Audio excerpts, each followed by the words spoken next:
Hello, and welcome to the speedrun of Yakuza Like a Dragon, the most recent mainline Yakuza entry. And there's going to be a lot to talk about in the run, and it is a long run, so we will have the time to talk about it. So, time starts on the legendary first aid kit box. So, 3, 2, 1, go. All right. So this is Yakuza Like a Dragon. This is the first Yakuza game in the main series that the main character is no longer Kiryu Kazuma, or Kazuma Kiryu. This game's main character is Ichiban Kasuga. And along with that change in main character comes a drastic change in style. So this game, although it starts with this lovely little chase sequence, it is the only chase sequence in this game and we'll never see it again. But this game starts off, or along with the change in main character, changes us over into a different genre of game entirely. Whereas the older Yakuza games were all brawler style combat, and things like that. This game is a JRPG. I believe started as an April Fool's joke video that the studio made that they ended up just turning into reality. And I think it's incredible. And also, the game is fantastic. So now we're gonna get into our RPG basics. It's an old school JRPG at that. We even got turn systems. It's even a turn base. This is a simple tutorial fight showing us how to do the game. You can knock enemies down to the ground. If they're on the ground, they get an automatic critical hit, which is very important. We'll use that often throughout the run. Use items to heal, defend, yada yada, you know. Also, weirdly enough, got a fast agility roll there and was able to outspeed the tutorial. You're supposed to guard for an incoming attack, but Ichi outsped the attack, so he didn't even have to guard it.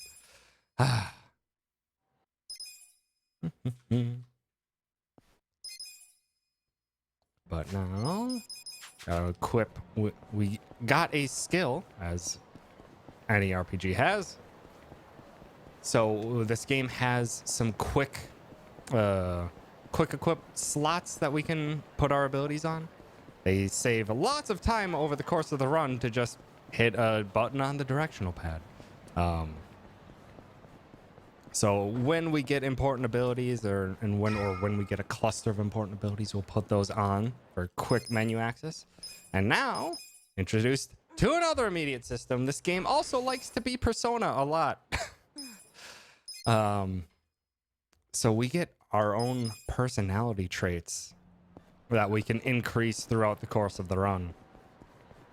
Although not important with that first choice we had, where many dialogue choices will add certain amounts to those certain personality traits.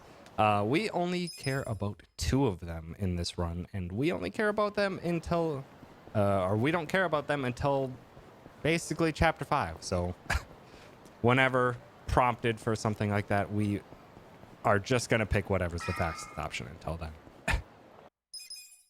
So howdy MDH, thanks for stopping by.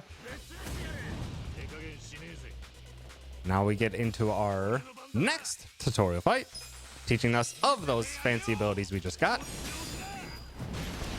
I got lucky there. So this fight has one of the weirdest quirks, and the only fight that has this quirk in this run is that one of these lower HP enemies can just have a glitched HP bar and survive a hit when they're not supposed to. They're supposed to go down in 1. It's very strange, but it happens too often. Also, that guy has exactly 36 HP. So if we got a high roll there, we wouldn't have had to do a second turn. Oh well. You have to get pretty lucky to not end up having to take that second turn. But yeah, this run is also a great showcase of basically everything that goes along with running an RPG. This opening section starts off like many RPGs. It's very limited on what you can actually do. So there's a lot of running from point A to B and doing our best with the very limited skill set we have. But then it starts to branch and open up widely. We reach chapter 5. And chapter 5 is where like all the routing comes into this game. We're doing a lot of prep for the mid to late game and figuring out ways to go fastest there. Then you get the middle chapters, chapters 6 through 11. That's a lot more. That is a lot more. That's a lot more execution heavy.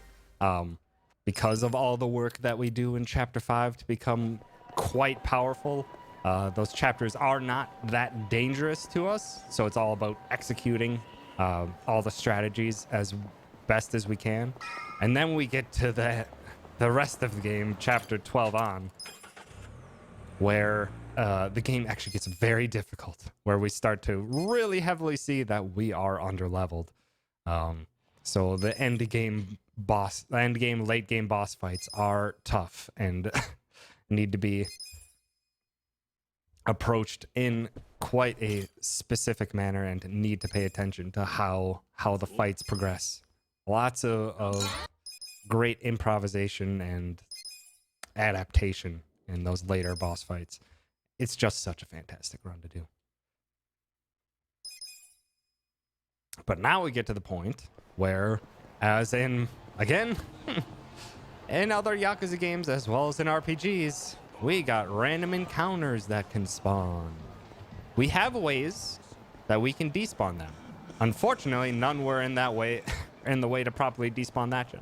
One way to despawn enemies is to talk to vending machines like those. But in chapter 1, we can't use them yet. So unfortunately, that is not an option that we can use to despawn. Anytime basically you're going into a menu deeper than like your start menu, if you open up a shop, if you try to enter into buy something at a restaurant or something like that, these are methods that will despawn any enemy encounters, and we'll be using those throughout the run. But unfortunately in chapter 1 we just don't really have that option. So there's a couple spots we could have we have opportunities to despawn enemies on the route that we had to take, but nothing that was in the potential way of that one fight spot we saw. So we had to take the long route. Oh well. But now we'll take that exact same route we just did, but we have our friend following us. The leader of our Yakuza family, the Arakawa family. He's gonna take us out to dinner. And luckily, he makes it so that enemies don't spawn. Because apparently that's just the power of being the head of a Yakuza.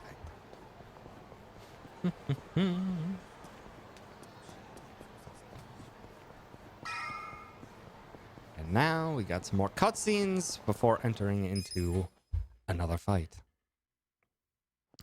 Lots and lots of cutscenes. Yakuza is also a franchise known for having a bit of a slow start to many of their games, as well as having a lot of story and cutscenes. And I love them to death. But they are slow. So for the speedrun, we'll be skipping the majority of them. This fight has a small amount of strategy. Punch the guy with the purse. And I didn't explain that because I whiffed it. This game has a perfect guard system. Oh, that's also rude. It also has a status effect system. But the perfect guards is if you time a circle press correctly, just like that, you get a perfect guard. That prevents your ally from getting knocked back. It prevents them from taking status effects if you perfect guard it. And in the case of these fights where we're only Ichi, it also means that he will prep his next attack sooner. So we want to get our perfect guards as best we can. But also what you saw there was taunt. This game has status effects because it's a JRPG. And that taunt makes it so that you will only physically attack the person who taunted you. And that is slow for us. We don't want to see those. We do not want to see those. Now we're on to the final fight of this chapter. These four gentlemen.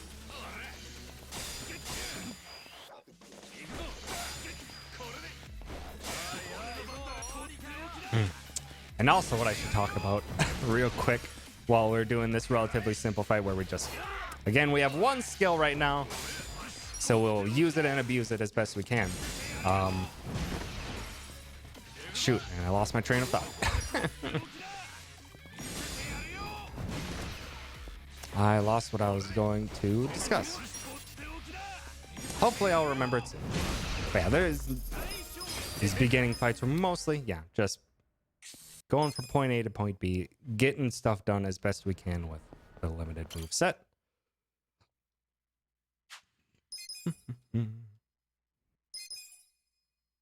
Also, because it's a no reset run, I'm going to just have to fight off the urge to stare at the fact that I'm already losing time. The luck in this, like I was mentioning before, the beginning portions of this run are... all of your time is going to be dictated by the RNG. It is unfortunate. Luckily, it's just in the beginning of the run, so we don't have to worry about it quite so much later on, but in early parts of the run, we would have to, or we would have like normally reset and things like that at this point, but we press on. So story-wise, Ichiban is a member of the Arakawa family of the Tojo clan. And I'm going to do my best to remember when I don't remember too much. But he was looking after the young master, Arakawa Sr.'s son. And someone in the clan ended up murdering someone on New Year's Eve. And Ichiban was willing to take the fall. So Ichi was just put in prison for 18 years. And he's come back to us. And now he has a fancy haircut. Now he's a real JRPG protagonist. He's got not quite spiky hair. Poofy hair, I guess. This is another fight. Oh, that is great. First time we get to see that. This one starting ability that we start with, or Tenacious Fist, has the potential to stun. And we like to see stuns like that, because that was another enemy that could taunt us and waste our time. But because he got stunned, he didn't get to have any turns. And it's awesome. For many status effects in this game, they last 3 turns. In these early fights where we can get a stun off on an enemy, they typically won't last 3 turns, so it just is great. Also, that's a bad enemy spawn, but speaking of what I was talking about before, despawn them. They're gone. Poof. The vending machine scared them away. Now, we got to do one quick trip here. Got to buy 2 pieces of armor that we'll utilize later in this chapter, as well as a smoke bomb. Smoke bomb lets us escape from random encounters. On the PC version of this run, there is the option, as another way to despawn enemies, to save the game and then load the game right back. And because PC has a load time remover, it doesn't cost that much time. Still costs time, 3 to 5 seconds or so. But it is a nice option. We don't have that, unfortunately, for the PS5 version. So we have to really know where our vending machines and shops are located, where we can try to despawn where we can. And if we really have to encounter the enemy, we're just going to have to take the fight and run away. But obviously fastest if we can just run. These earliest fights, not too much to talk about with them. Just simple. Simple. Use the one ability you have as much as you can to take them out. If there's a proper attack order, we'll take it, but not too much. And this little brief run here would be a good time to fit in a first batch of donations. Because we just got to take a sprint to the other side of the city. Also, we start in Kamurocho. Forgot to mention that. This game starts off in Kamurocho, the city that everyone who's played Yakuza games is incredibly familiar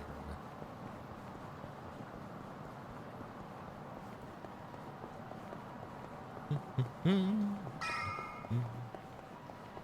All right. On to the next fight.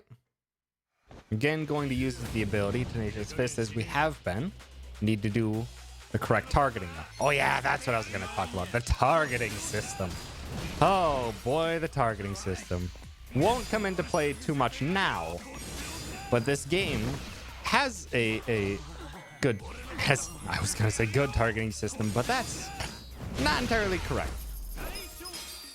Also, that was incorrect. I was supposed to regularly attack that enemy. So that is unfortunate. I'm going to have a slow next fight.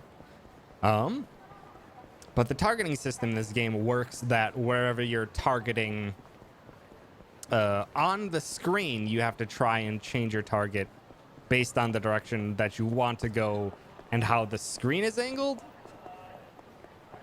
And it's not great. Using up, down, left, and right when weird diagonals and depths are involved with targeting, it's not great. We do our best. In some situations, you will see me kind of slow down my targeting to really make sure that I ended up choosing the target I was trying to. The game conveniently during fights has hold on one second. Game has a fast travel system. It's taxis. It has conveniently a list of allies at the bottom and a list of enemies at the top right, but we can't use those to target. It's unfortunate that it's set up there, but the game doesn't allow us. But start this last fight here.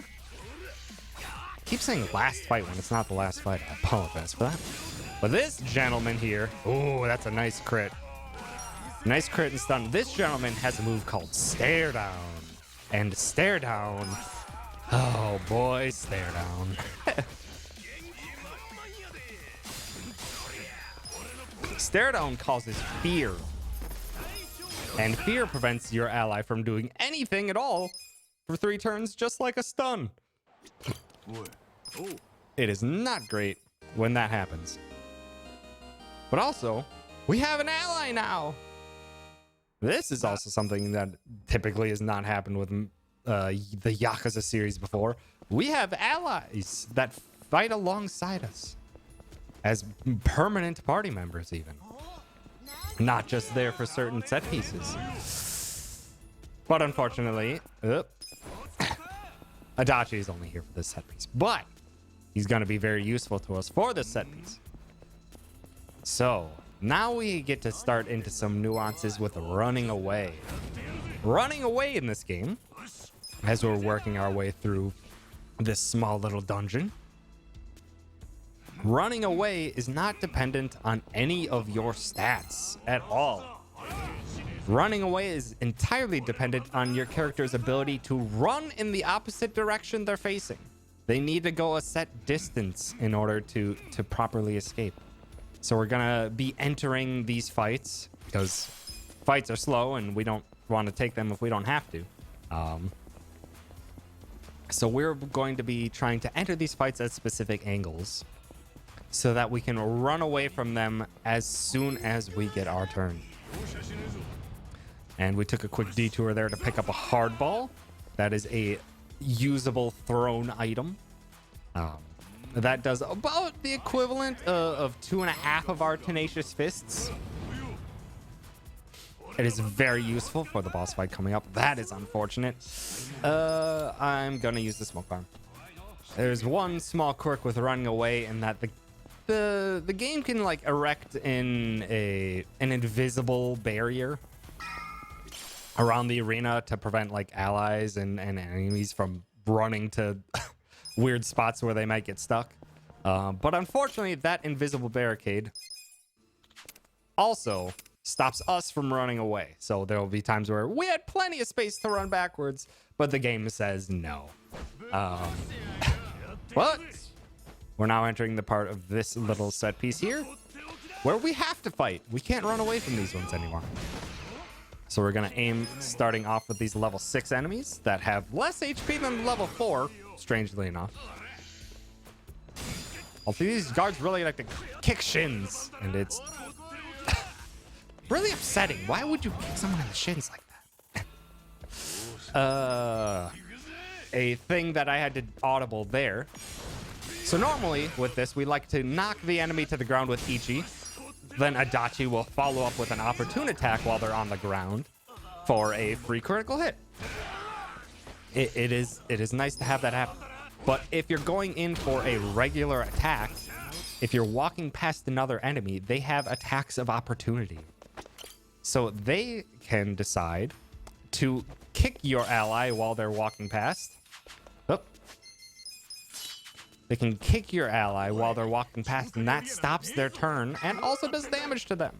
It's not great when that happens. So we do our best.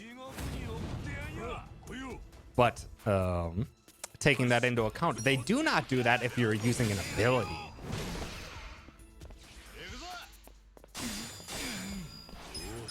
That's why at that point there, I decided to go and use a beatdown with Adachi rather than pressing on with a physical attack. Because that way Adachi wouldn't get interrupted.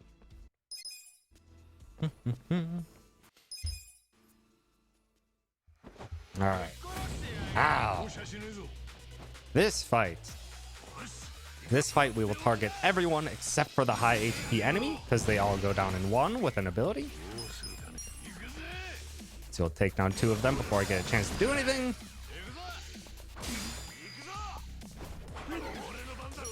Oh, that was the wrong target. Wanted to try and Tenacious Fist the big HP guy, because that way he would potentially be stunned for this turn, rather than attacking Adachi that he's going to do now.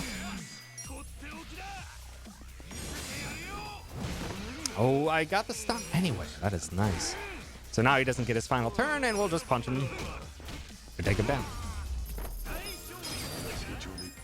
Sorry for the bit of frazzled commentary to start, but there's a lot to talk about just on basic mechanics, and trying to keep track of everything in the game while I'm doing so is difficult. But now we got one fight here before we enter into the final boss. This fight will almost guaranteed waste some time. Both of these targets have taunt, so it is almost guaranteed that we are going to get taunted in this fight. If we don't, it's great, and we don't lose time. But of course we did, because it's really high odds for that to happen. We can still perfect guard while we are under the effect of certain status effects. Fear is one such one where we can still perfect guard.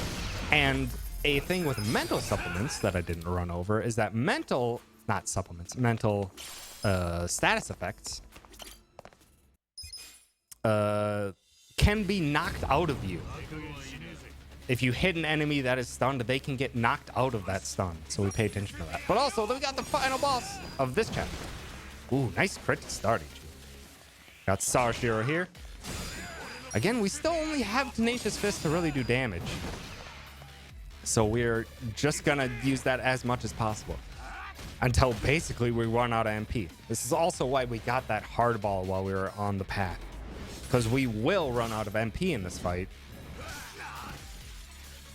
The extra damage from the hardball really comes in handy. It's 2.5 Tenacious Fists worth of damage. It is too useful to ignore. So Sarashiro just got a glass shard as a weapon because he really likes unconventional weapons. Oh, sir. Please attack me. I want him to get away from this wall. I think this will be fine. We're going to do one more Tenacious Fist. Then we're going to throw that hardball at him. Oh, baby. We got a stun. Nice. Still stunned, too. That is very rare. Sawashiro has really high stun resistance. So a lot of times you will not ever get a stun on him and he'll break out of it as soon as you hit him once. But we got lucky. We're actually able to skip a turn or two from him. If we're extra lucky, we will not even see a move that is called Cold Fury, which he does normally.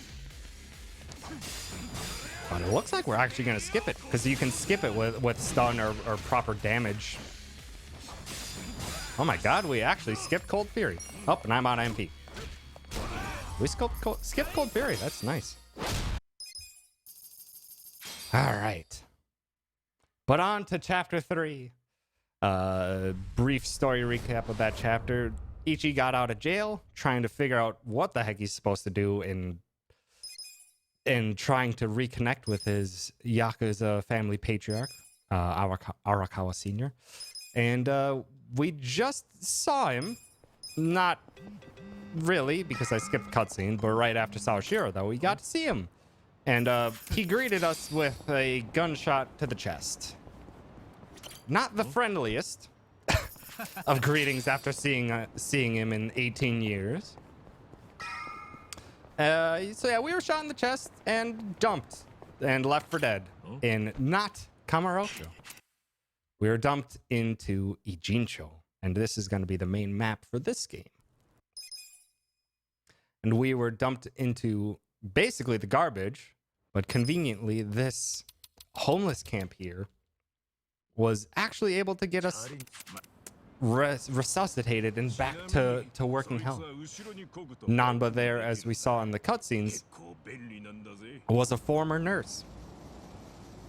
So he was able to get the bullet out and stitch us up and save Ichi's life.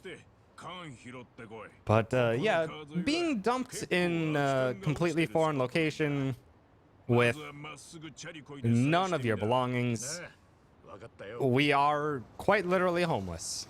And the game treats it as such, where we are trying to get some money. We were just previously trying to get money by scrounging underneath the vending machines.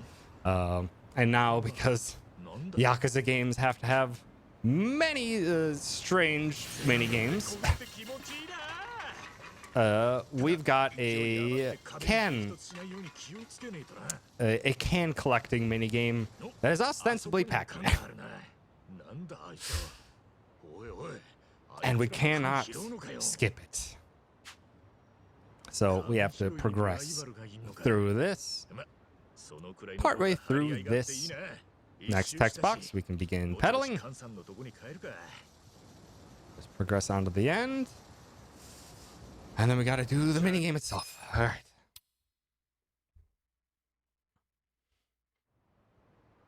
All right. I think we can do it. I think we can do the minigame. Let's do it. Okay, we did it. Ooh, tough every time. We have to do the tutorial. We don't have to do the minigame itself. It's strange. But what would a JRPG be without a magic system? This is Yakuza's magic. And I love it. This game has so many weird quirks, and they're fascinating and delightful. So Nanba, our homeless friend who resuscitated us back to life after we were dumped and left for dead, is our mage. And yeah, has this form of magic to start with by throwing beans at them and having pigeons do some damage for us. I love it. Zheng here also has stare down. We don't want to see it. Ideally, we get stunned. We did get 2 crits, which is rare. I don't think it will speed us down or speed us up. Don't get feared. Nice. Status effects and miss too, so it's nice to see that whiff. It's a little late on that stun, Ichi, but we can finish off with that opportunity. This is a little slow. That was a good fight. All right. And we are left with a laundered money note in our pocket. It's an only hint we have as to where to go. But also we got Nanba. Nanba's here as our first permanent party member. Adachi left us, but Nanba's here. And he'll be here for a while. We got to go to the item box, pick up some stuff that we got from the previous chapters, equip skills. We got a new skill for Ichi, and we want those pigeon raids on the quick select for Nanba. Now we got to head on over to Hello Work to try and land some jobs so we can make some money and start making progress. And we do love to see that.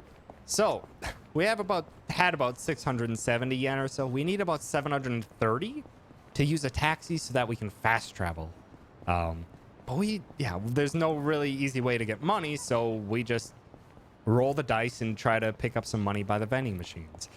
The vending machines can have quite a few things, but what we wanted to see was a 100 yen or a 500 yen pickup there. And we got lucky. We got the 500 yen right away, so we don't have to pick up any more vending machines.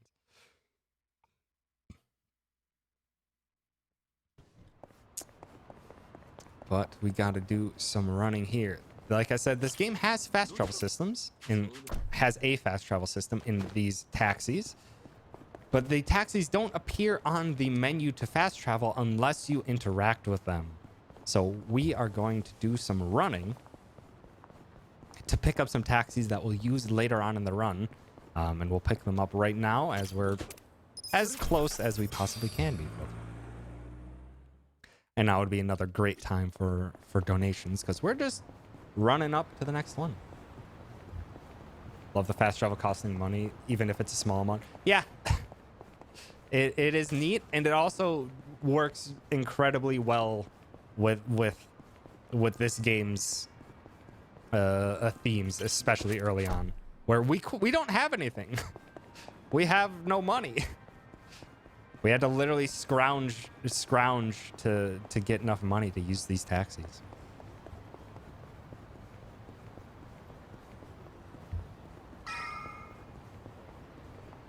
All right. But we were able to get a suggestion for a job from Hello Work. This bar seems to be under some trouble from a Korean-style mafia.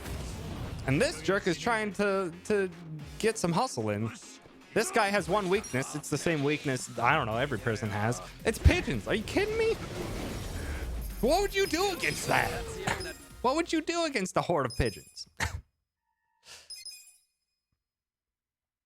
But that fight gives us a nice 5,000 yen. So much more money than we previously had. As well as silver safe skeleton key. So now there are some silver safes strewn about town. We can open them up. We'll be doing just that. We're going to quick grab some more. Oh, that is an unfortunate fight spawn. That's going to get me into a fight. I'm just going to get... Like I said with fights, we want to enter them at a good angle so that we can hopefully run away right away. Unfortunately, I don't think I was going to be able to make it around that corner in time to avoid that fight, so we just had to take it and run away. But yeah, we got to get some more fast travel points and use that silver safe skeleton key right away. Because there's conveniently,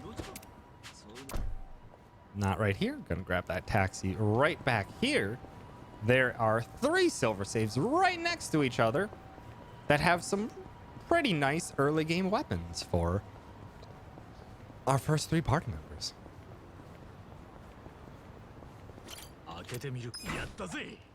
A trafficked wand for Adachi. Metal broom for Nanba. And a rough lumber for Ichi. Now Ichi needs to optimize, get that on. Nanba optimize. Taxi, which we can do from the menu because we got a smartphone. Where's that fight spawn going? There's a fight spawn on the left. There's a fast way to go, which is this route, but that fight spawn can be in our way. I should have walked the other direction. It's fine. No! Dang it. Ah, that failed too. Okay, Nanba, please escape. Thank you. That is unfortunate. I was literally entering the cutscene. It's right there. But that happens. Also, hi, Dan. Thanks for stopping by. Thank you for the good luck. All right. We are approaching the end of this chapter, though. We have one more fight. And we prepped for this fight. I didn't bring it up at the time, but we grabbed a hand grenade that we picked up back in chapter 2 towards the end, right before fighting Sawashiro. That hand grenade is going to come in handy real good because we don't have multi-target damage yet. So let's go bowling. And down the lane. Oh, one left. Despair is what we like to see. Despair is one of the more common. And it's the best because that means Nanba can just run up there and finish the fight. A strike is obviously optimal, as well as the opposite of optimal is if you can, it will, I can't speak. That projectile, as it's traveling in the air, explodes on the first thing it hits. The first thing it hits could be Nanba's back. Nanba can block our grenade from hitting the enemy. And that obviously is very bad when that happens.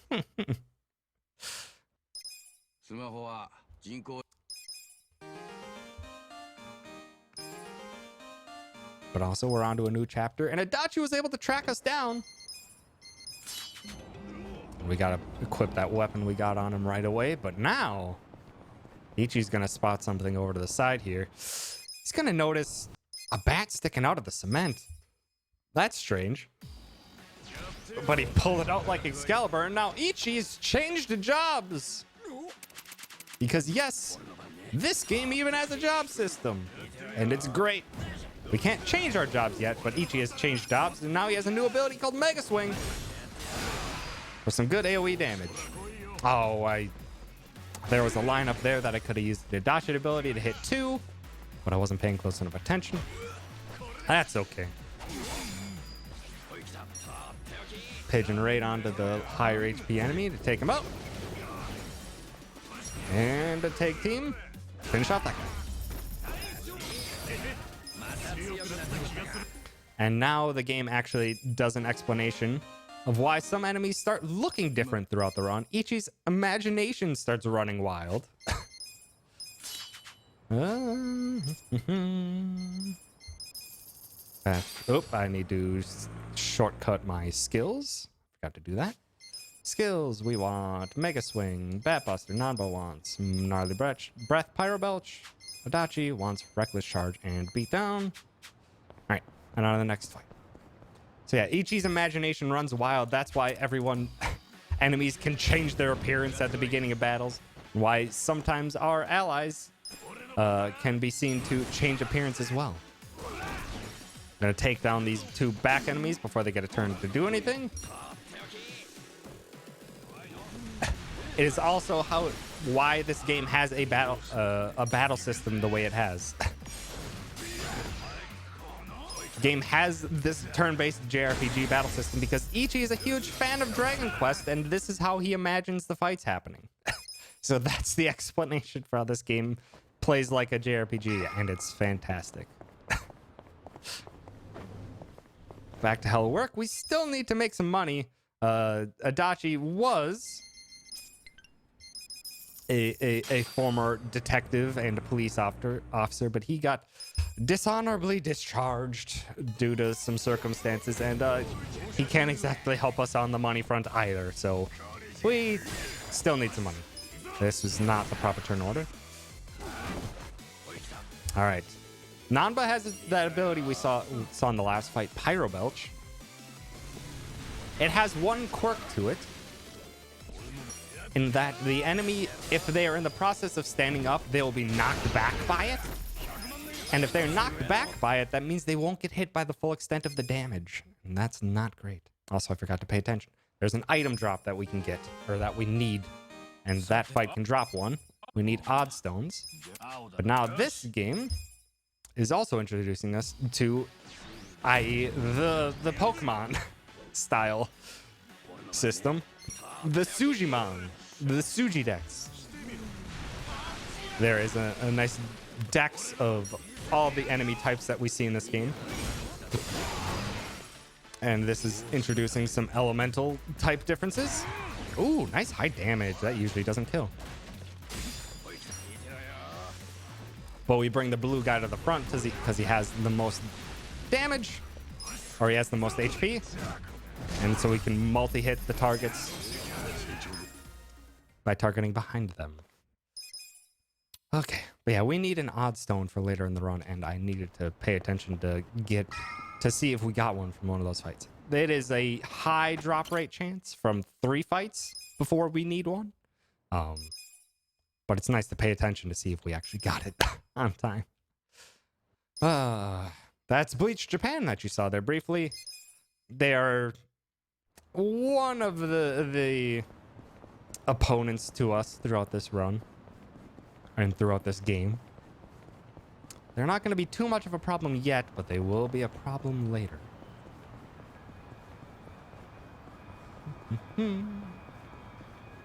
Gotta make it over this taxi. Oh, also one thing I forgot to, or I haven't mentioned yet. You can get hit by cars in this game. You can absolutely get hit by cars in this game. They will do 100 damage, which is a lot right now.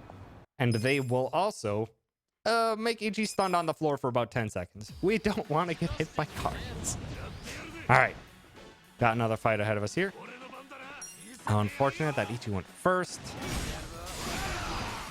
Okay, that guy got stunned, so that's great. I'm going to target this Pyro Belch over here so that this guy gets taken down. And he doesn't get a turn off.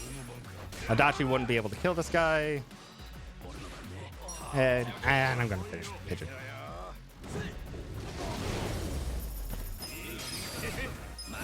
Could have potentially finished with a physical attack, but non-bus physical attacks are slow, so... Yeah, we're gonna, these chapter 4 fights are a lot of managing where enemies are located and trying to do multi-target damage where we can and where it's allowed, because as you've seen, some of the attacks we're using, or the main attacks we're using for any multiple target damage, are dependent on where the enemies are located in respect to one another. Very much like Chrono Trigger.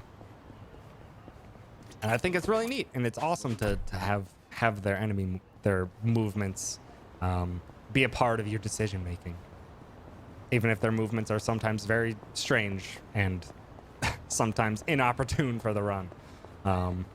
But like I was brought up before, that we needed odd stones. We need 3 in total by chapter 5, and we need 8 in total by chapter 7. There are 2 drops out in the world that are always there. That we picked up one right there while we're on our way to grabbing more taxis. And this would be another spot for a donation, or just running to the taxi and avoiding encounters. Back to Rose Blossom Cabaret. And now we're going to be introduced to what is going to be one of the incentives, and what is our summon system in this game. They're called pound mates. They are work for hire people, and they're great. As you can see, they're great. Literally ended that fight. It's another great source of AoE damage, especially early on in the run. So we'll be using the pound mates, and we'll be using them throughout the entire run. Actually, they're great for the beginning, and they're great throughout the entire run. So they'll get plenty of use. They also have their own great, unique cutscenes showcasing their attack, and they're fantastic. And that will be an incentive for the run. This guy goes down in the tag team. We got an odd stone now, so we don't have to worry about our odd stones. Oop. I picked the wrong option. That's okay. Doesn't matter. Just lost some time. It's fine. Back up to Pocket Cafe. We started a sub-story there that we had to fight that enemy.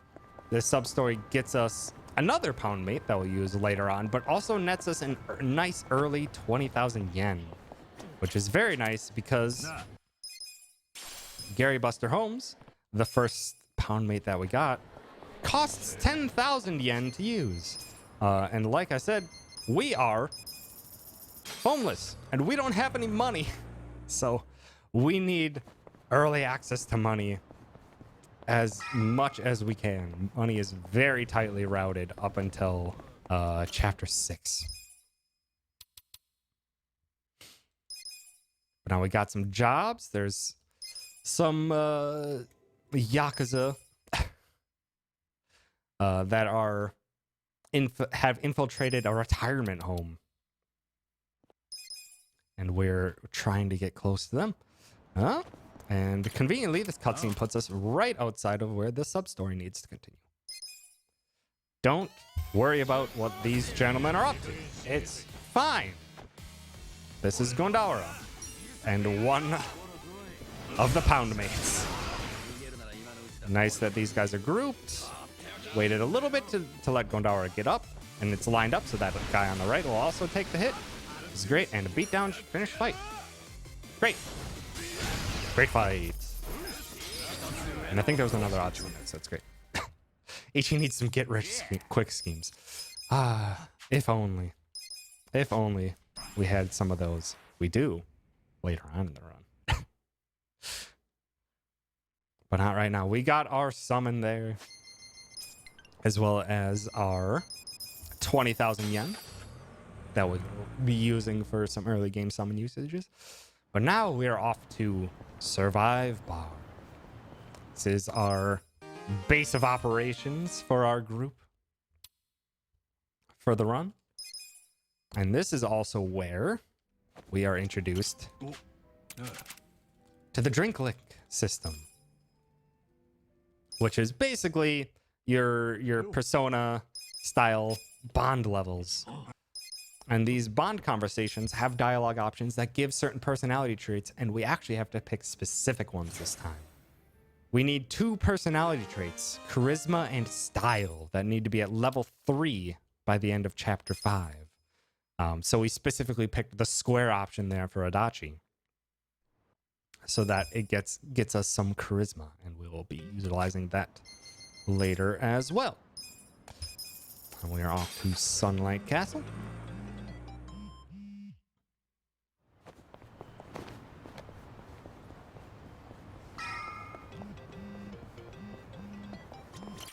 To infiltrate further into seeing what these dang Seiryu clan Yakuza are up to in this retirement facility. And they're not a fan of us being here. So we got to take them down. It's great that Nanba goes first. We want Nanba going first for the rest of the chapter because we can do lineups like this. Nanba can take out multiple enemies at a time with that Pyro Belch. It's great. That was a perfect fight. Now we're on Totsuka. Always great when Nanba goes first. So I can hit both of these gentlemen. Ichi will do AoE because they're lined up. Or they're close together. There was no lineup there. Ooh.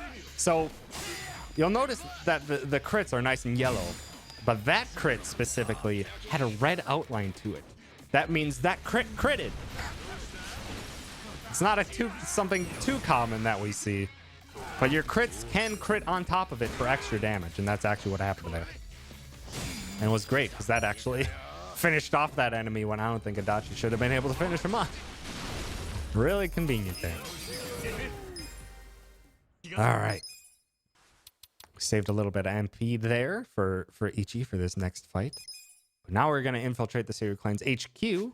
For that, we got a small damage increase. Item onto Ichi.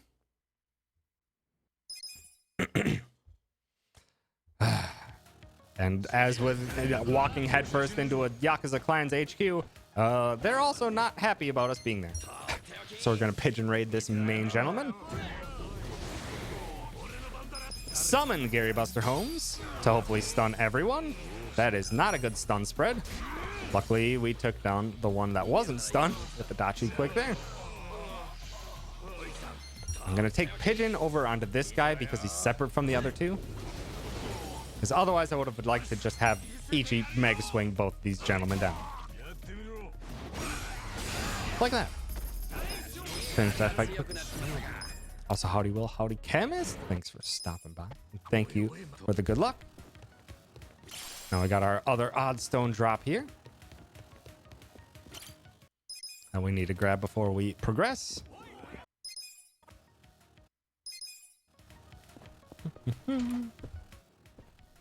And now we have some Seiryu Clan lieutenants that we gotta fight. Ida is first at bat here. And he's a big jerk. He can summon backup. He can heal allies. He can do some bad stuff for us. But actually, we want him to summon one backup here. One backup and only one backup. I was hoping that... Ooh, did that knock that enemy in the way of Adachi? Nice! Your allies can kick furniture and stuff at enemies. And that kick actually made that enemy get in the path of Adachi's charge. That's great. This new enemy that was summoned. Gotta take him out with Namba. We want to take down Ida. We only want one backup because level ups and job level ups. Gosh dang it. He'll still go down to a beatdown. Level ups and job level ups give you full HP and MP heals. Really? He didn't go down. That is unfortunate. Oh, that's even worse. Oh, man. Adachi, you're going fast. Good. Adachi, finish off Ida. But yeah, so we do get some we do plan our XP and job XP a little bit in this route. Or in this game. To time some HP and MP heals. For right after fights when we're starting to run low. Ideally, Ishii would have more MP here, but I had to finish that fight faster, so... good. Nambo in first.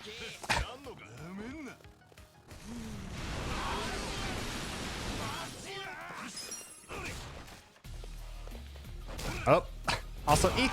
Ooh! Ooh, nice! I didn't even know that until now. So Ichi can grab furniture and stuff for slight modifications onto his attacks. I didn't know that some of the furniture made the attacks AoE. That's neat. It unfortunately doesn't come up often enough for us to see things like that. But now we have Kasayama, another Seiryu Clan member, or Seiryu Clan lieutenant. He has a lot of HP, so we drop his defense with a gnarly belch, or gnarly breath. For Nanda there to start. And that is an unfortunate turn order. So we ideally, because we don't want to wait for Kasayama to get up. We ideally want the turn order to be a Nanba, Ichi, Adachi. So Adachi also wouldn't have to use this ability. He could just go in for regular attacks and be faster that way. Now he charges up into his second phase. If we are lucky on getting a burn and doing some crits, we could finish this fight early. We got the burn. We need a crit from Ichi or Adachi, and we could finish this fight one turn early before he gets an attack off. Not quite. It's super close. But now he gets to do this at us, and it hurts. Finish this fight. You just have to get lucky in order to be able to skip that. Luckily, our HP and MP is low, but we get thrown to the other side of the set piece, or to the other side of the HQ. Right next to a heal. So we can heal up right before the next fight. Again, it is great that Namba is going first, because these almost always hit 2 or 3 members. Not great that 3 were alive, but that's fine. We can Mega Swing instead. Normally I would have tag teamed, but that works. All right, and off to the 3rd lieutenant of the Seiryu clan, Kikugawa. This gentleman is very weak to fire, so obviously Namba is going to be key. We also really don't like these ads that he has, so we want to take them out before they have too many turns. They're too fast. So we do have to spend some time taking them out. Gonna bop him so he doesn't get on the ground. Pyro Belch does the most damage, so we don't want to have to wait for Nanba to take those out because the enemy would be on the floor or anything like that.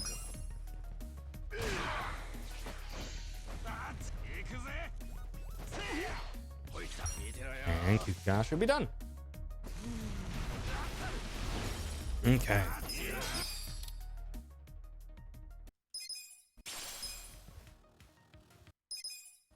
So now we've just got to open up the door where this key led to, look at a map, go through a secret entrance, and get to the final fight of this chapter. Now would be another great time for donations, because we're just going to grab a hand grenade here that we'll use later, like we used the hand grenade in chapter 3, and just running off to the final fight.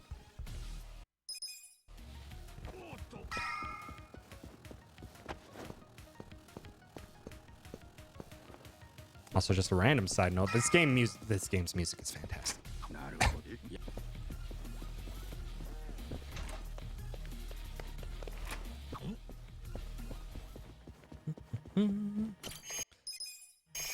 Grab a quick heal before we go in. And also, one minor note that I need to talk about is that you'll see those hearts popping up with our allies on the right there. They get bond points before they can get a full bond link conversation. So we need to reach some thresholds. Gonna start off this fight against all 3 lieutenants. Also, it stinks. Oh, that woke up. Oh my god, that is the worst. So we start with the Gary Buster Holmes. No. Targeting system, I was expecting to target Kasayama.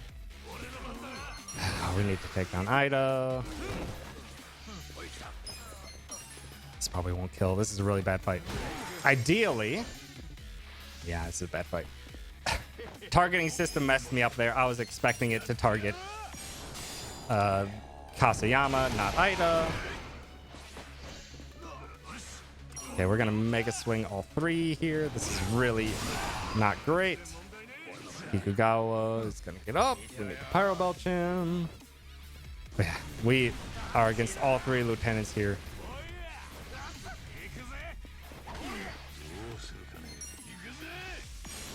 Okay, that should hit both. Hopefully that kill is... the fire's probably not going to be able to kill Kikugawa.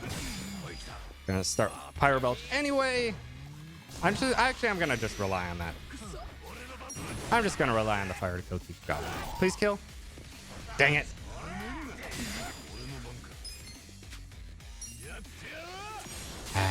Direct this charge.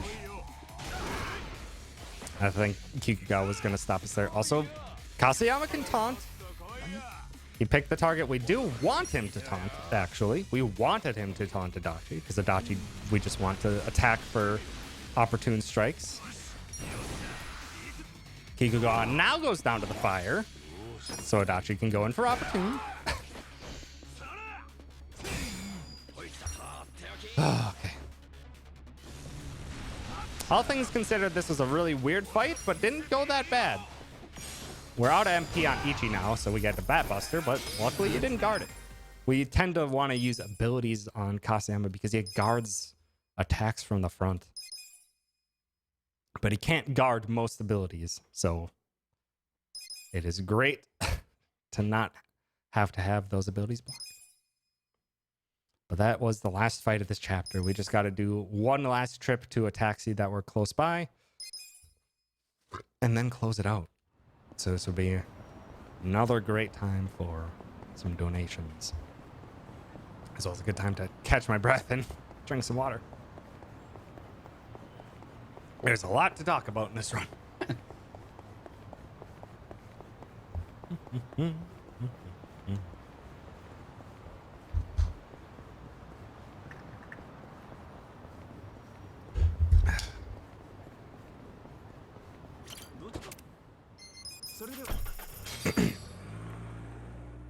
One last taxi. Off to the Rose Blossom Cabaret. This guy wants to give us the flyer. We don't care. And chapter's done.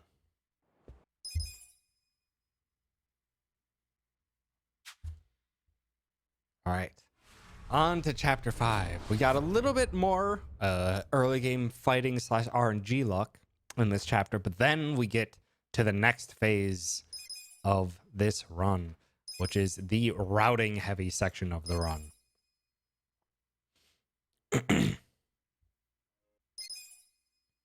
Which, yeah, we are going to do a lot of setup in this chapter for the rest of the game. Or that will set us up with a good position for the rest of the game. And we finally got a fourth party member. Our party member, or our team party size can be up to 4. So finally we have a full party. And Sayako is fantastic.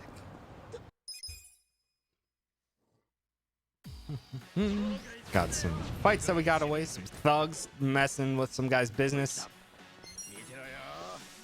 Gotta take care of them. Ooh, this might be a good one. Ooh, perfect. Sayako, can you finish this off? Beautiful, Sayako. We don't actually want to use Sayako too much in these first few fights. Sayako starts with her job level at rank 1, which is obviously the lowest possible, so her damage output is not great. So these first few fights that she's in, she unfortunately will mostly guard. So part-time hero's a jerk and just slaps people in the face.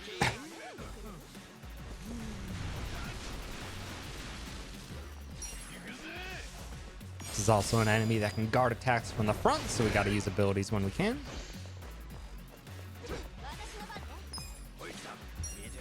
Okay, and this Pyro Belch and tag team should finish the job.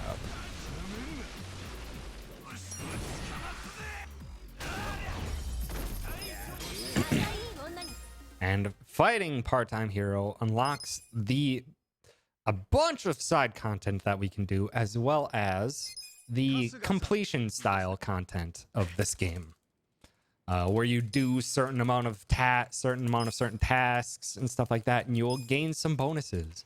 Some of those bonuses are personality trait boosts, so we will actually be utilizing some of them. As you can see, some of them gave us style right away, and style is one of those 2 personality traits that we need some. So we'll be actually doing, this is where a lot of the routing comes into play. We need to reach that rank 3 charisma and style as fast as we can in this chapter.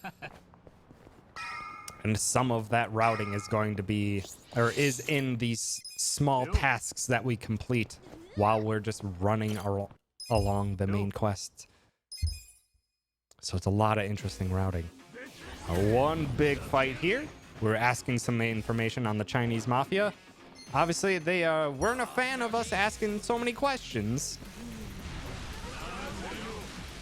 So we're going to do some quick damage here. Weaken some enemies with Sayako to hopefully summon a Gary Buster Holmes and take down some of those weakened enemies.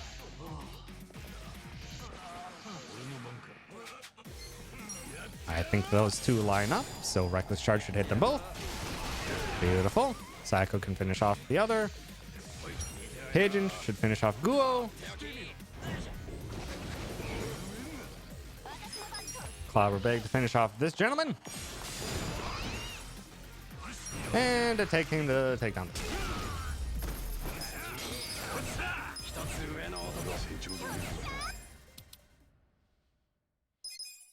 We've taken them down. Need to have Sayako do some quick reconnaissance. So she will leave our party for just 1 second.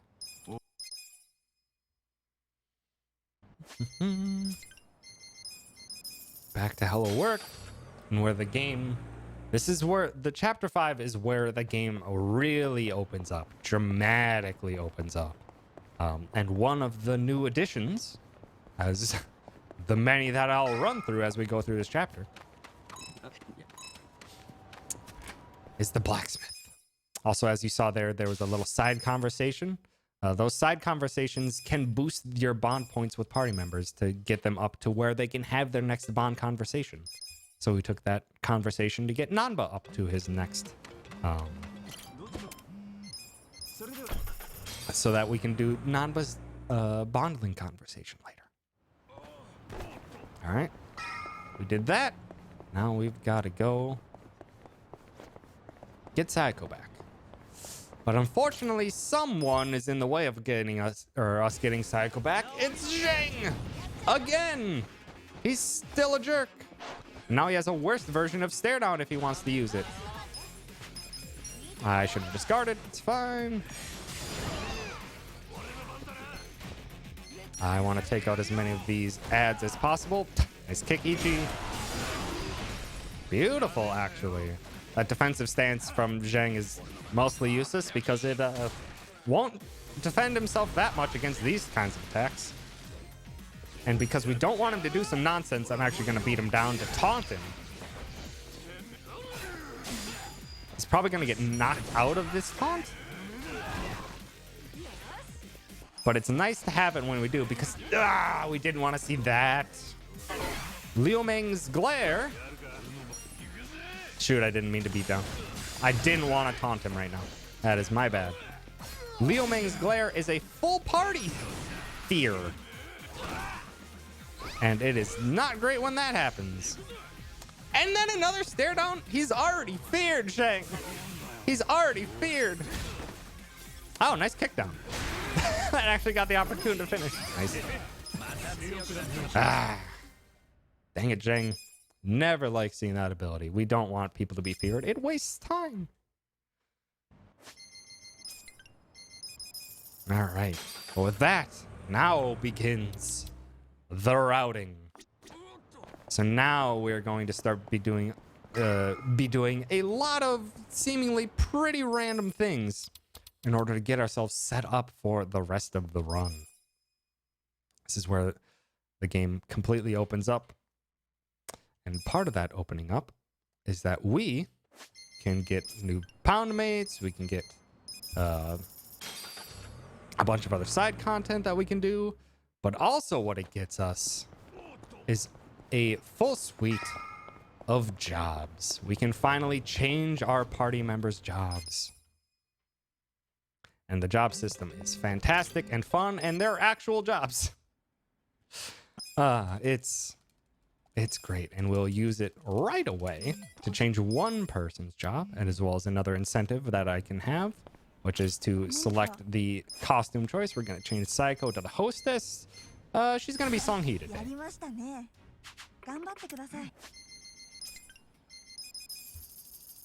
And now we begin the long Cat and Kappa quest. Start off here, grabbing this silver safe. Cotton pouch, that is an upgradable weapon for Saiko. Talk to part-time hero. To start the cutscene, showing off part-time heroes. A lot of great cats. Many good Katans.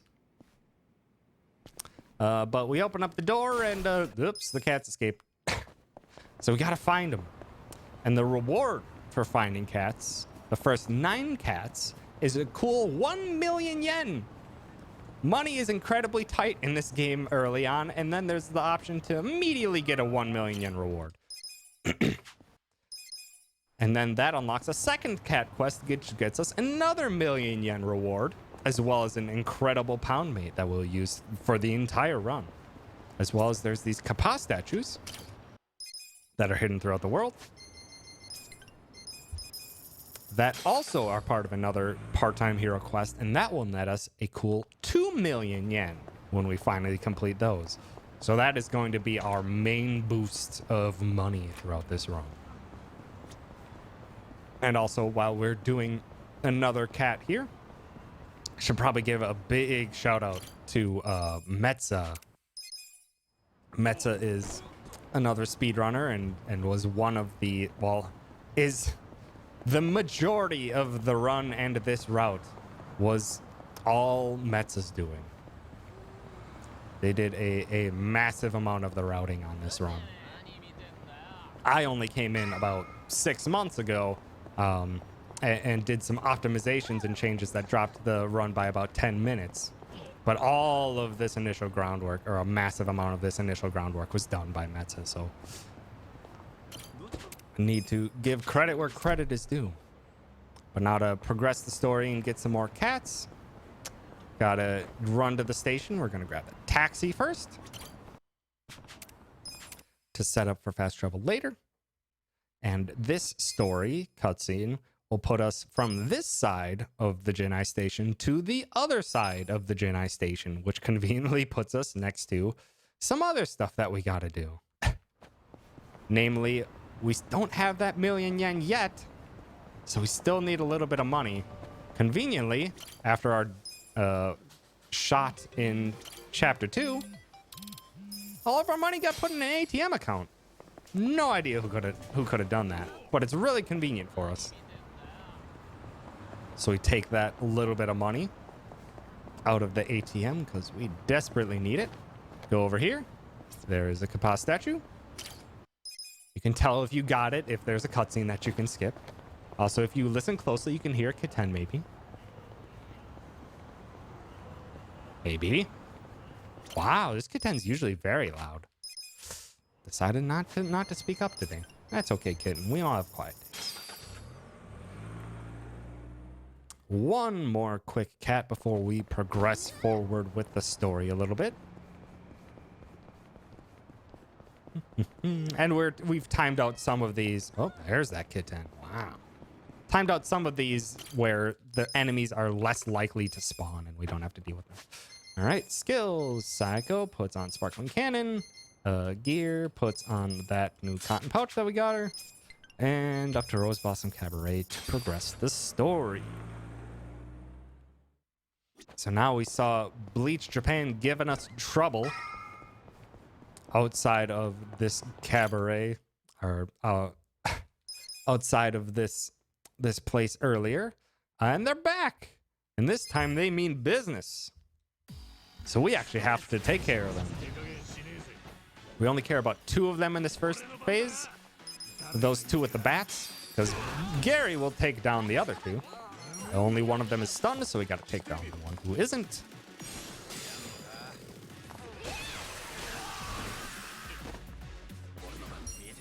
I should have probably just pigeoned so that but please don't get confused by pathing. Ooh, beatdown should kill. Okay, good. But now Kume is here. He's a prominent figure in Bleach Japan, and he's a jerk, and everyone dislikes him. But for the sake of the speedrun, he has one very useful trait. He's weak to literally everything. He's weak to literally everything. Oh, we moved out of the way. I should have just attacked. That's fine. Eat it, Kume!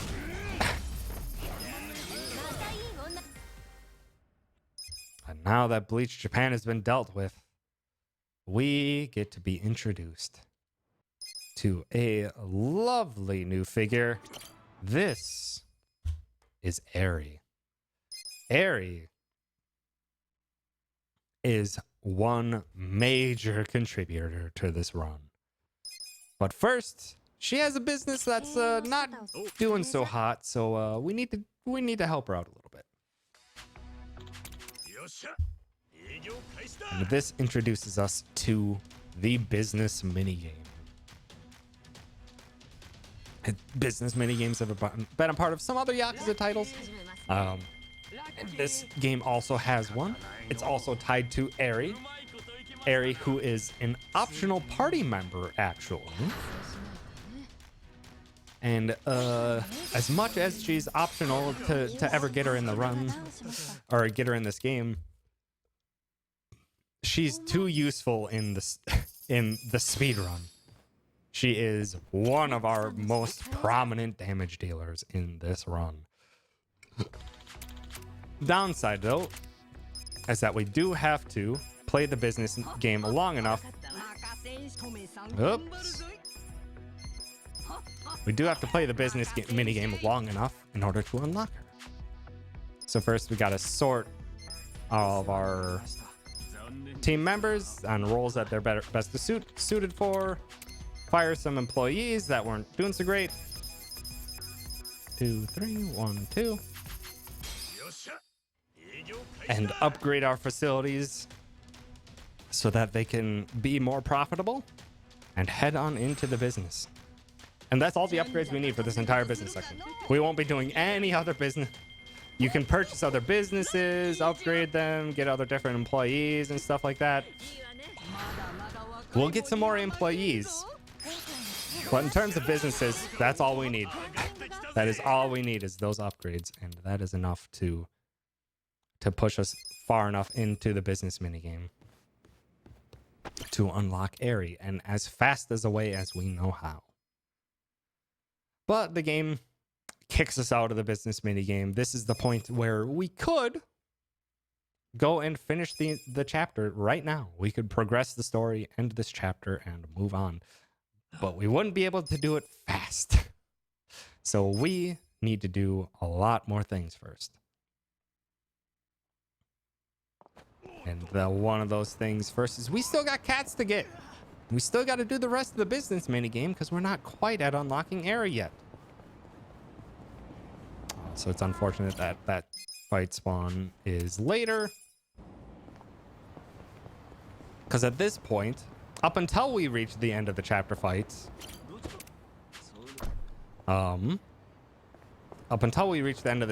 we actually want to get into one fight. The pound mates that we use so frequently in this run have the cooldowns associated to them. You have to have a certain amount of fights first. All right. We gotta get some more employees first. Nishio, Master Sasaoka. Auto-care them. Boardroom. Put them on the board. And off to the shareholder meeting. Shareholder meetings are really neat, and we got some speedy tech for them. Break the shield, weakness omelet. Wait until we're about 25. Break the shield, weakness omelet.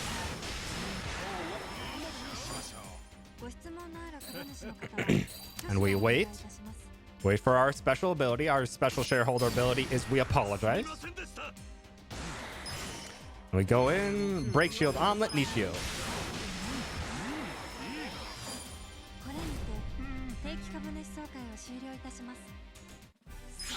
And a successful shareholder meeting has been completed.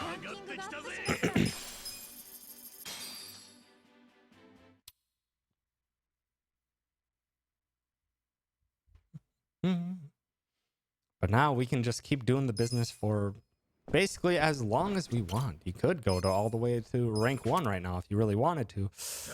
But we're not doing that much. We are not doing that much.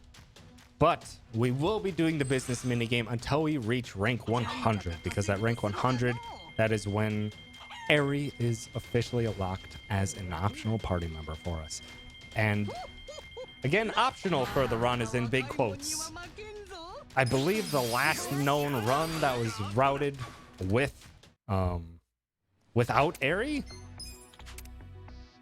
was like 30-40 minutes slower. It is significant that it is a significant time reduction in getting Airy. So even if we do got to sit through about 10-ish minutes, about 6 more minutes of the business minigame, it is incredibly worth it. And we will be getting pop-ups in between these rounds of business minigames. We do not want to accept any of the pop-ups. We don't care about anyone else's business. We're not helping out any other companies here. We get to be a little selfish. But the only thing we care about is if any of our employees ask for a raise. If they ask for a raise, you give them that raise. You have to respect your employees. Come on. But also, we just keep basically holding R2 through these sections, so... Oop. What did I just say about ignoring the things from other companies? But this would be a brief spot for a donation. And then we have to do one more bout of 4 of these. And I'm basically done explaining the majority of the business mini games, so that would be a fantastic time for a large group of donations.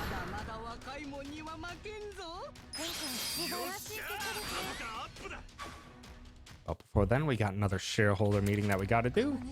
Before going in, we take care of our employees to get their mood up. That actually recharges that bar at the bottom there faster. Break shield weakness. Omelet. Wait until 25. Break shield weakness. Omelet. Wait until we can apologize properly.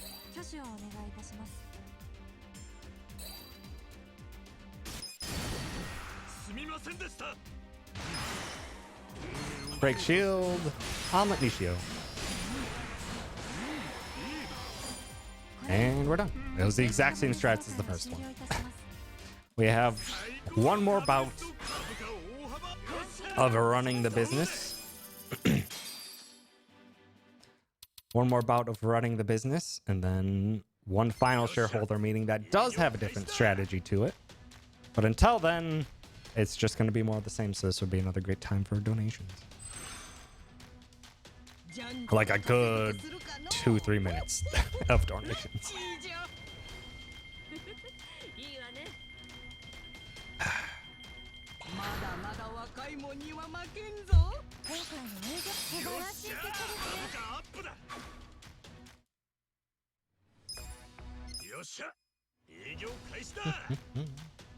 Hope chat's doing all right this week. Well, I'm glad all y'all are hanging out. I know I'm in the process of doing my best marathon style commentary, but I appreciate all y'all hanging out. And why didn't it show up? It's supposed to be on a timer. Gosh dang it, I'm gonna have to type that command in.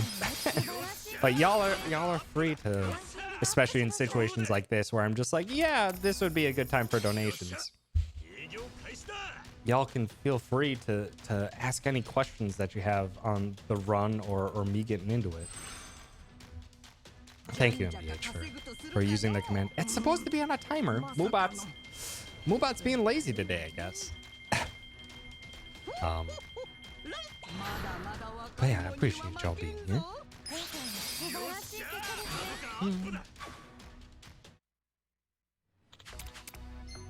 Don't want that. We don't want Sakaido. One more round of business. And then one shareholder meeting. And then we'll be done with the business meeting.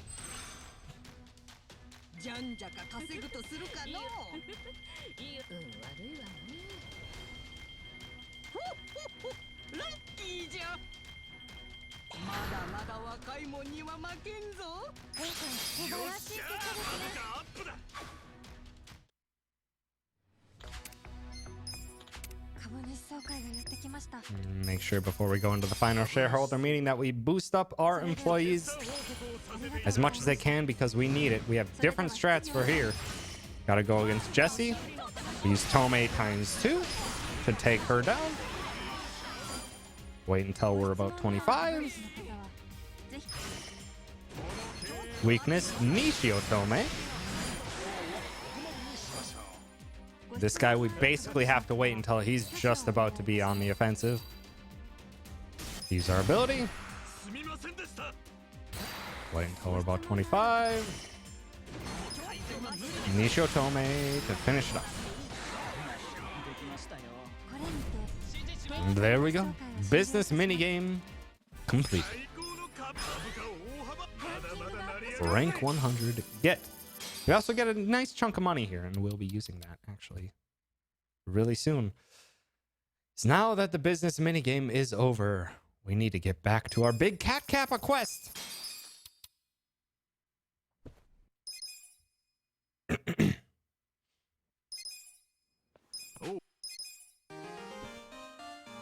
get an ability there, Stack Slap. Ideally in the speedrun, we will see that ability exactly once. But now, back to the Cat Kappa quest. Head on over to the can quest here. It's right up in this corner. We got another Kappa statue. Oh, you heard the Kitten. Kitten wants some scritches. Oh, he needs the attention. Kitten, come here. Attention get. Down the stairs here. Start off the sub-story that would get us a pawn shop. We aren't going to do the rest of it yet, though. We aren't going to do the rest of it yet, though. First off, we got to get more cats. So we're going to run to the park here, get this cat, and then run to that van over on the left there. This is a relatively new addition to the run in my Chapter 5 reroute that I was able to do. And now we need to get some flowers, actually. We need to get 1, 2, 1, 2, 1. So we got a bunch of bouquets of flowers, a couple bonsai trees, and some mysterious seeds. This game also has a gardening system that you can do where you can plant ingredients that you can use for crafting and such, and then come back to them later to harvest them. Where was that fight spawn? I wasn't. Where was that fight spawn? I have no idea where that fight spawn was. It's another spot for one quick donation while I'm between fast travel points.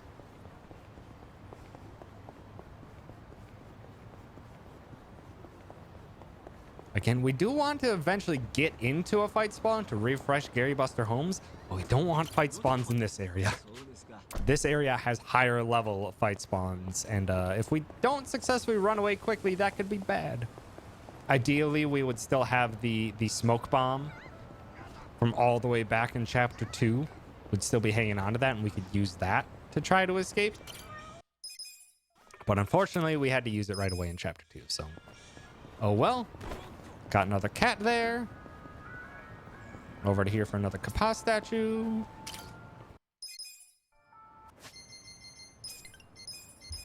Off to Seagull Cinema,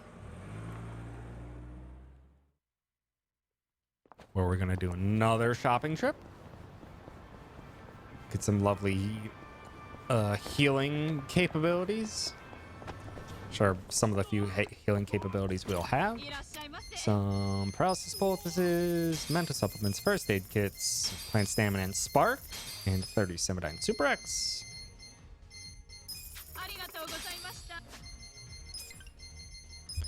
That plant Semidyne Super X is using the gardening. We don't really... I said it takes time to garden. We don't have that time to wait. Luckily, the fertilizer, the most expensive fertilizer, makes those plants get done in about 15 seconds. Now we gotta get Eri unlocked officially. Choose X as her bond conversation to get some more charisma. We officially unlock Eri, and that's the last cutscene we'll see her in. It's really unfortunate. Eri just is really counted as an optional character. She's not in basically any cutscenes from now until the rest of the game, or until the end of the game. It is unfortunate. We unlocked Eri. We got some more bonds that we got to do. We got to talk to Nanba. This time, Nanba's conversations are circle and circle.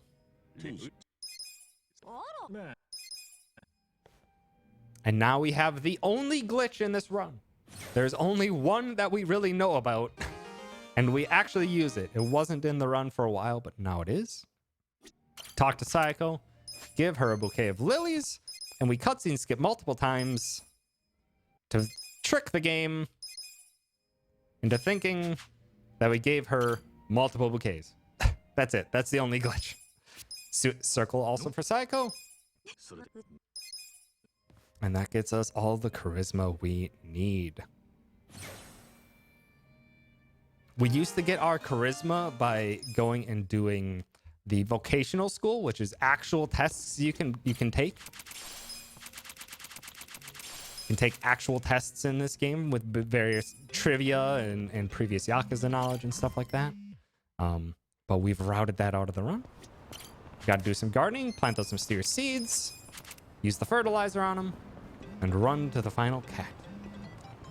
We used to have to do those vocational schools so we get more personality traits to enter some underground gambling dens, so that we could purchase some upgradable equipment, but we found ways around that. Now we put Airy in and put Nanba back in because we want a specific party layout. So Nanba is still in, but he's in specifically the third party slot. That will come into play later.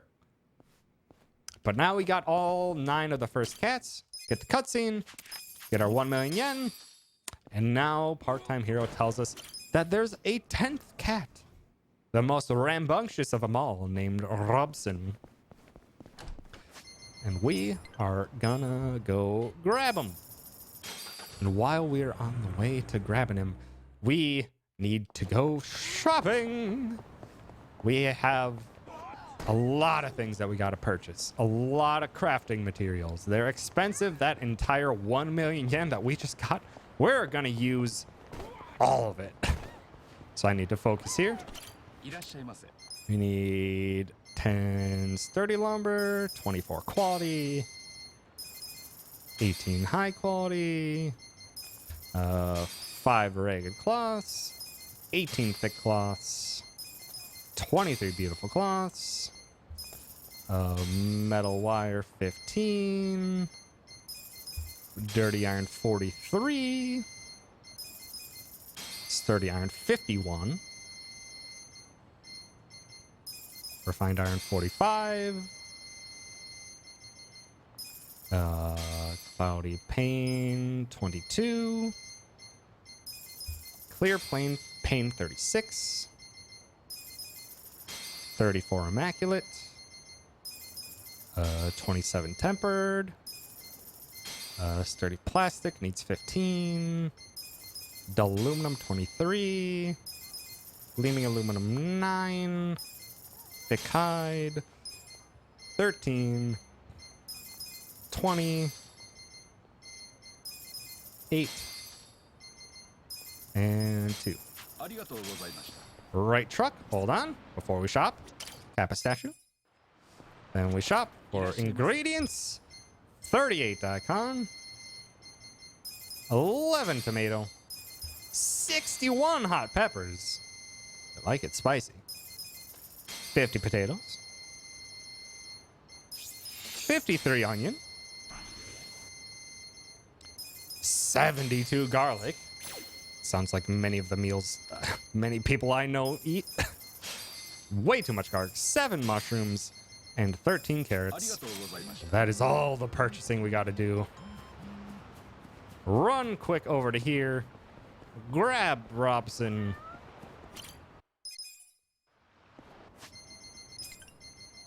And off to Part-Time Hero.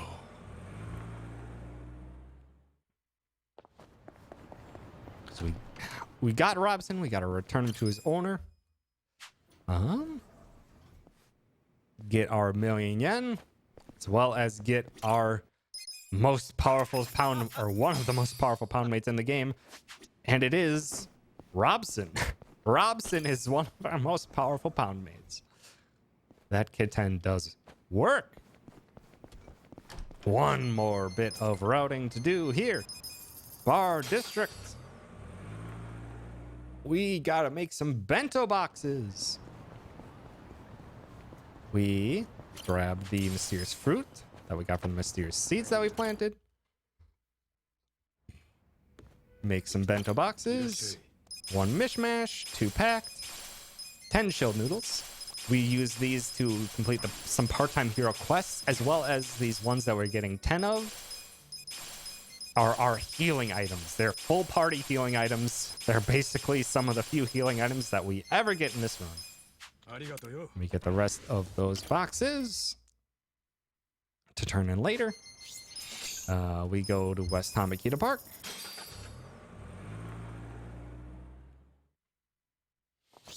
And we run down this way now.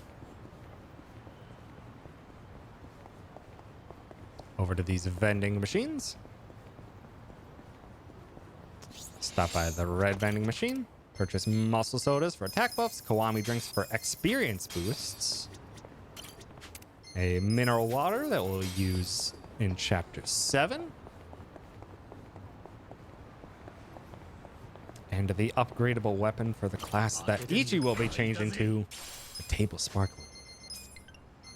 Speaking of upgradable weapons, it's time to finally go to the blacksmith. All those materials that we went and purchased, this is where we get to see if we did it right. So we need to craft some stuff, upgrade the facilities first. Craft some weapons. We want the steel broom for Nanba. Lightning bandages for a future party member. Metal ruler for Eri. Voltaic yellow wine. Oh, nice. I have 2 spare extra. I have 2 spare hot stones. Lightning belt and just strengthen. And upgrade the cotton pouch. And back to hello work. This is where we needed the personality stats. We need the personality traits. Because Ichi has some jobs that he can do, but they're locked behind level and personality trait. So we needed the charisma so that we could get foreman, which lets us demolish some barriers. But the actual thing that we're using Ichi for, you can be Daigo, is the host class. Host is going to be Ichi's class for the rest of the run.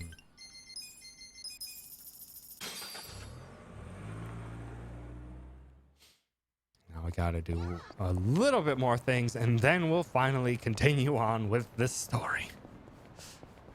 First, we gotta get on over here for the part-time hero lady to turn in all the quests and all the random materials we got a while back to get some more upgradable weapons and goodies. Kappa statue chilling out right there. And this is why we got the foreman. So we can break down that barrier and open up the secret shop. So we can get 7 gold safe keys, 10 smoke bombs, 2 gambler's ties, and fancy business card, which we put on Ichi right away. Gear, Adachi, optimize, Eri, optimize, Nanba, optimize, Psycho, put on magic lighter and toy bracelet, and fast travel to... Oops, that's the wrong fast travel. That's okay. Now money's no longer tight, so that's fine. Just a little bit of wasted time. But now we can finally progress on with the story. Actually, I need to take this fight. I haven't taken a fight yet. I need Gary Buster Holmes to be off cooldown, so we need to take 1 fight.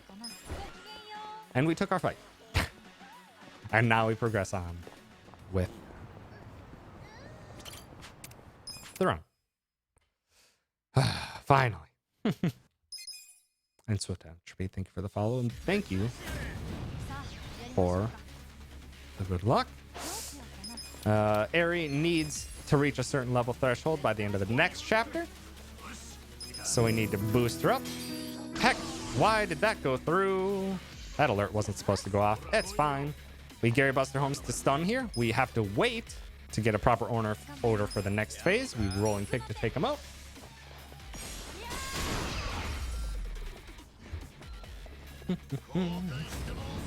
And we're on to the next phase with Yan. We start this off with... Ooh, Psycho, why were you outspeeding Ichi there? That is strange. Hopefully this doesn't mess this up. Robson, get him! Oh, the boosted Robson does good damage. Boosted Robson does good damage. And that's why we love Robson. That is an early game summon that did 800 damage. That is incredibly powerful. But we've infiltrated too far. And we got ourselves tied up for it. Now we're in the bottom of big old dungeon that we're going to have to fight our way out of. But first, Ichi's got another solo fight. That hand grenade we picked up in chapter 6. Use it. Hope it hits all 3. Good. It hit all three. Good. Which means this fight finishes with a single move on Yan. Hit him with the dollar bills. Bam. Good fight. All right. Ares got some abilities. We got a shortcut, rolling kick, and thumbtack scatter. And we progress on through this incredibly long dungeon. Grab a couple of heals. Because we have all those multi-target heals, we kind of want to use them when multiple people need healing, not solo. So we pick up a couple single-target heals for needed. And this is one of the reasons why we love Aerie. This has great damage. Oh, it whiffed a target. This one, Phil. Yeah, I think tag team should kill. Usually that doesn't whiff. Yeah.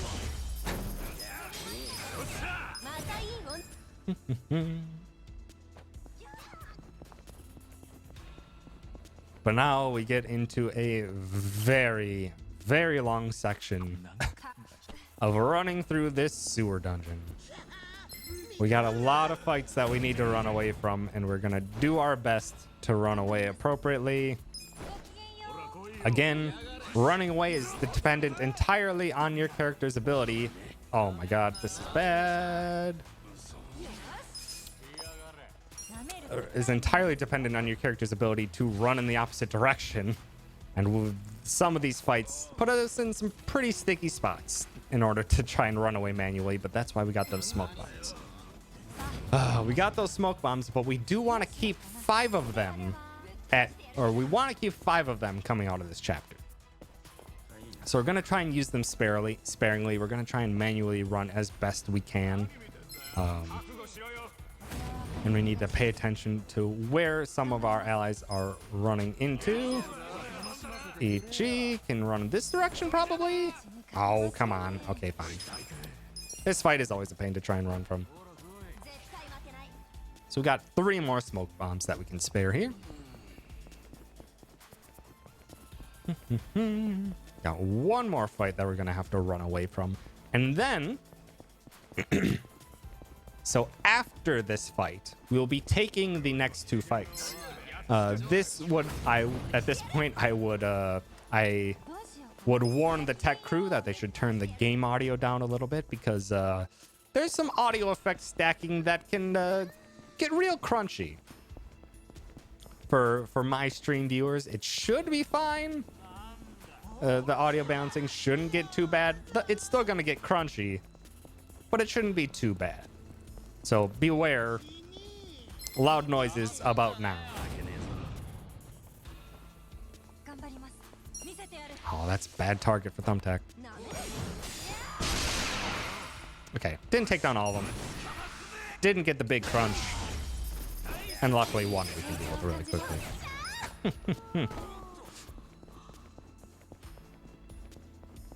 So, 1 more fight that we're going to take here. And we also need to pay attention to the odd stones. We want 5 odd stones coming out of this chapter. Or out of this sewer area. These enemies can drop some. We have 2 already. So we only need 3 more. Here comes the crunch. And we got 6 odd stones. Jeez. Oh, we have already more than enough odd stones in order to progress the run. It's not impossible to do this run without getting those odd stones. It's just you have notably less damage. Oh, that is unfortunate that run failed. Also, I love Ichiban's running away animation. It's amazing every time. All right, this next fight is technically skippable. It's really hard to skip. Like, you need to get in real deep here. It's so hard to skip that one. I can never really get it consistently. All right, and now would be another great time for donations, because we are just going to be running through this entire next floor. Skipping 1 fight by hugging a wall, and then just running away from the rest.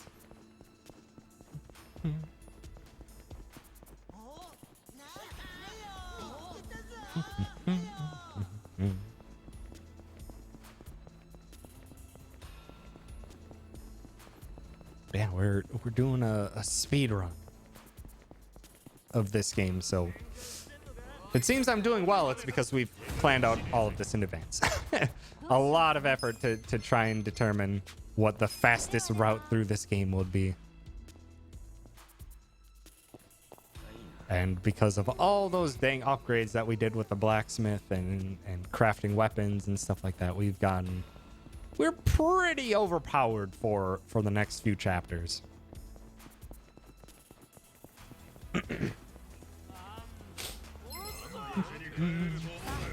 But again, we are taking all of these fights at an angle that will hopefully let our allies escape really quickly. Another reason we love Aerie is because each ally needs to run a certain distance behind them in order to actually successfully run away. Ichi's is probably the longest. He needs to run a very far distance before he will actually be counted as running away. Aerie needs to run like 3 feet backwards. It's obscene how short of a distance she has to run backwards before she runs away.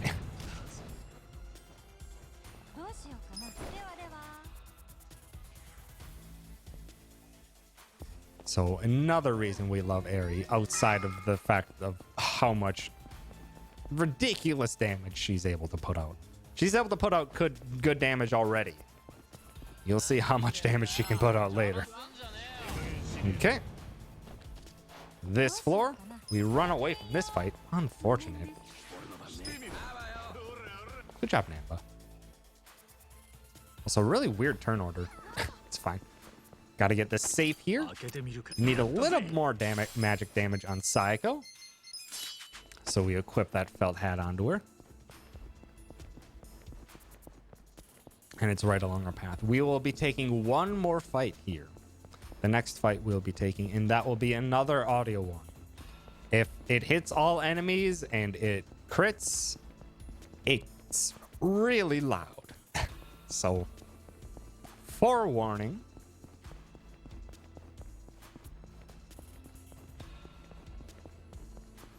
Is this fight right here.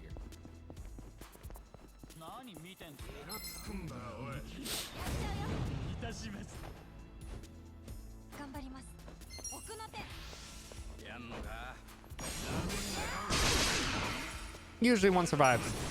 That's fine. They go down. Oh my god, and we got another 4 odd stones. Oh man, I have 7 more odd stones than I need. That is incredibly good odd stone luck. But now this will be another good time for donations. We're literally just going to be running away from fights until we get to the actual boss of this area.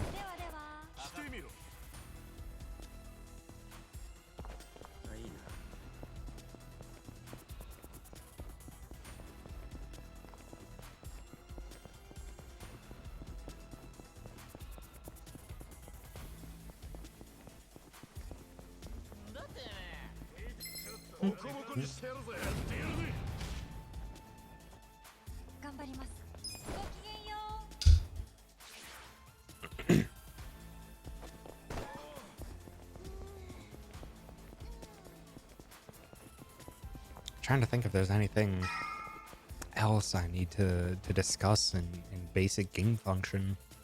I think I've covered just about everything so far in the earlier chapters.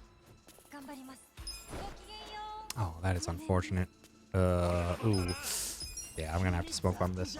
Normally, Aerie can run away from that fight, but that was another... There was a large open space she was running into, but the game just decided, nah, that run's not gonna work. So I got 2 more smoke bombs. 2 more smoke bombs to spare.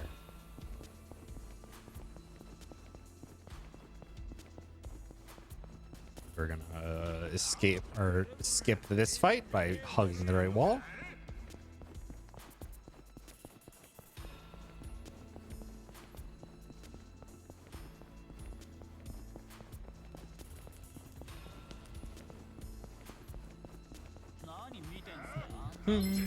This fight usually is a pain in the butt to run from. This is another invisible wall situation. Oh, nice. Treated us well this time. This next fight is also an annoying invisible wall blocking our run situation.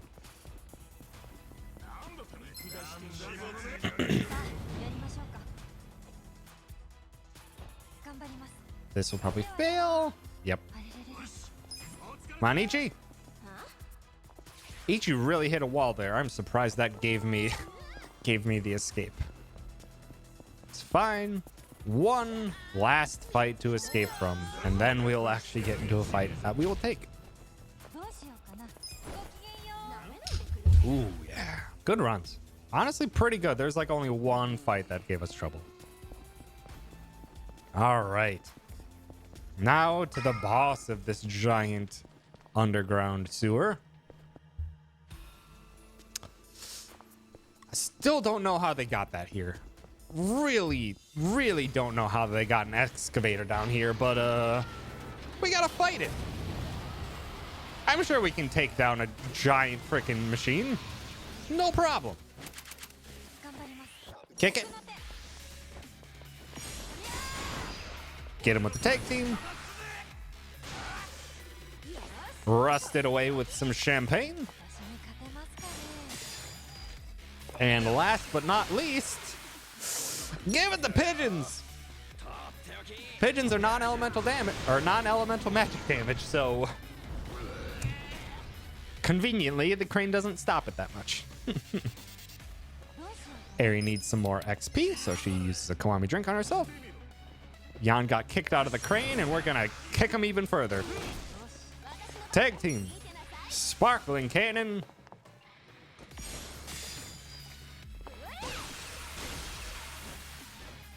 And the pyro.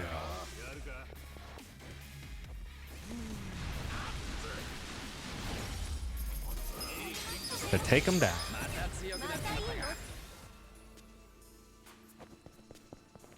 And we're finally out of the sewers.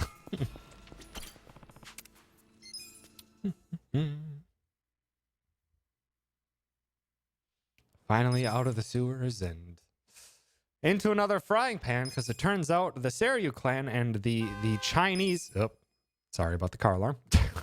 Usually I skip that one. But the Seiryu clan and the Chinese Liu Mang, the Chinese mafia of the area, getting in a little scuffle. And bad stuff's about to happen. But first, we gotta upgrade some stuff. Voltaic Yellow Wine needs an upgrade, and Tarot Cards needs an upgrade.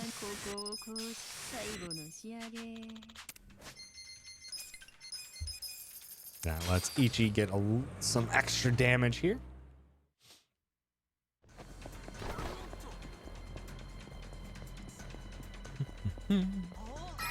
This fight, although it's in the middle of the street and they're unmoving and like really seems like they're the story fight, you can just run. You can just run.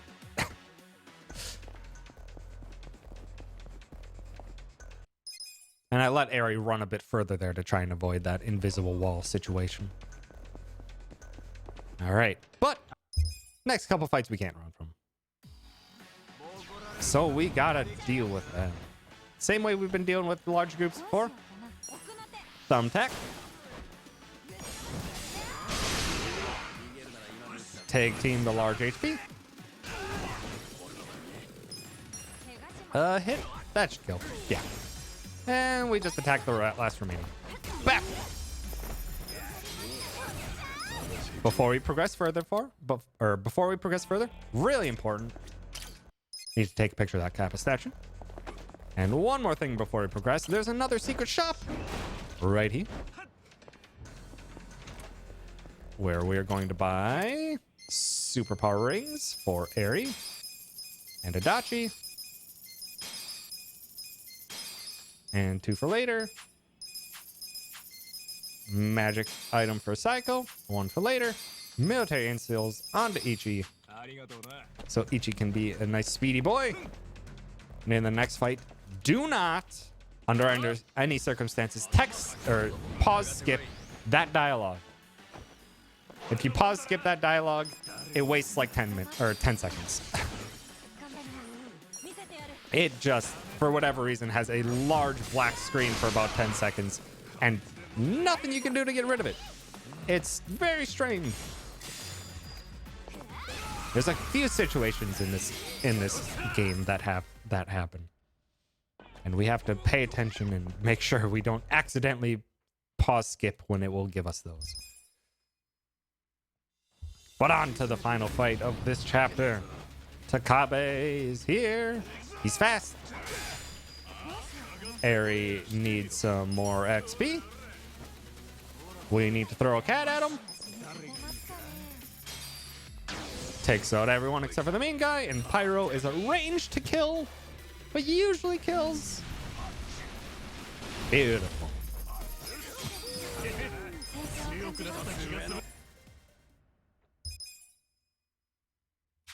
Good. Pretty good chapter 6. On to chapter 7. We used to do a thing in chapter 5, another thing on the list of many things we did in chapter 5. We used to go and get a summon called Nancy, a lovely little crayfish or lobster.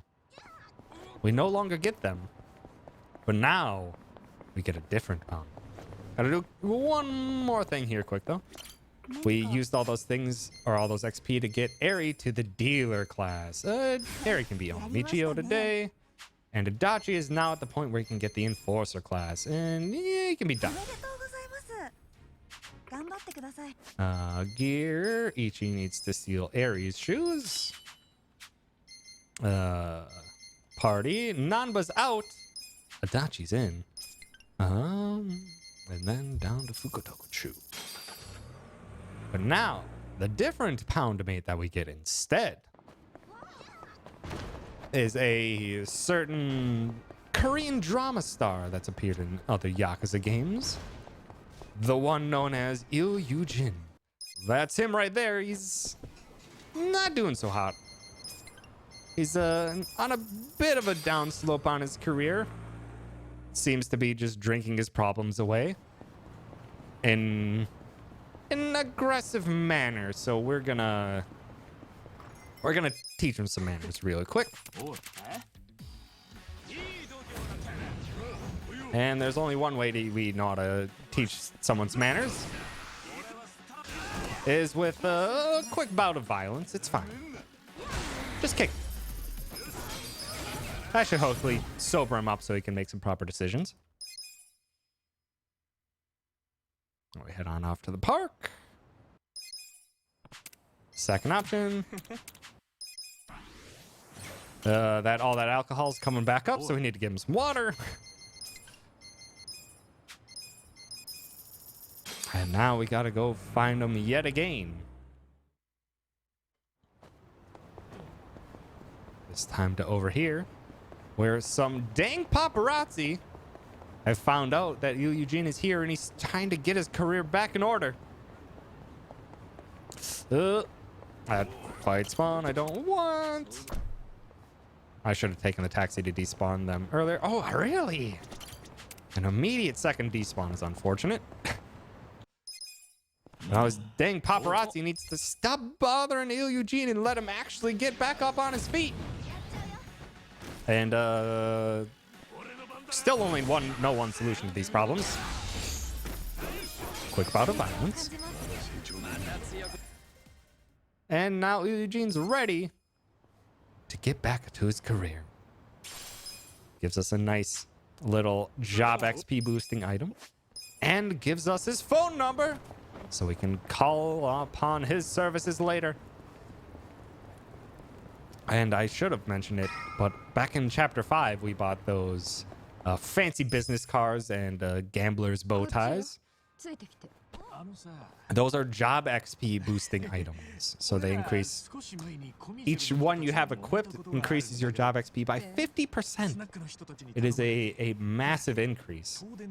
And we got ones for Ichi's job class, we got ones for Eri's job class, and we just got only one of them from that Ilyujin quest, and that is for a future party member. That will let them reach abilities at points we want. Also, this is the only point in the speedrun where we don't do anything. We get about a 20-second break for this small auto scroller. That's it. That's the only break we have in this run. And it's not even enough to really fit in a donation if I'm trying to explain some stuff. So I'll probably try to manage my commentary better for next time. But now that Korean Mafia, the Gomi Jewel, is starting to get up to no good. Summon the Gary. We're going straight into their headquarters. Eri. Hit him with the... Ooh, that follow-up is slower than actually just doing the sparkling canning like we wanted to. Psycho.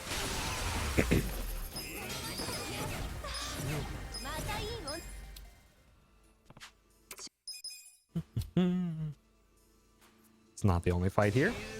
But now we have Ilyujin. It's time to finally use him. Take care of these punks, Ilyujin. Unfortunately, he's not that strong of a summon, actually. He's good for some free AoE damage here and there, but he's not that strong. He's no Cat. He's no Robson, who does obscene amounts of damage so early. All right, we gotta set some skills. Eri needs Jackpot Chip and Darts Airstrike. Adachi needs Shield Blast and Paralysis Sprungs.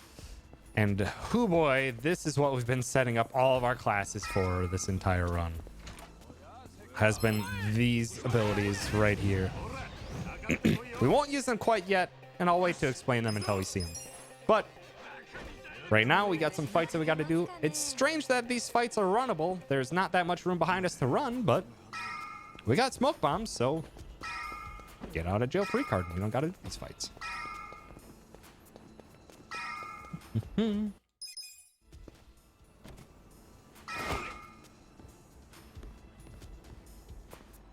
But now, we've got to do some Dora the Explorer. Can you find the Gomi-Jo members? He's over there. Where is he? He's right there. Is he on the left? No, he's on the right. Good job. You did it. You found them all. Your reward's a fight. And this fight's pretty quick. Pretty quick.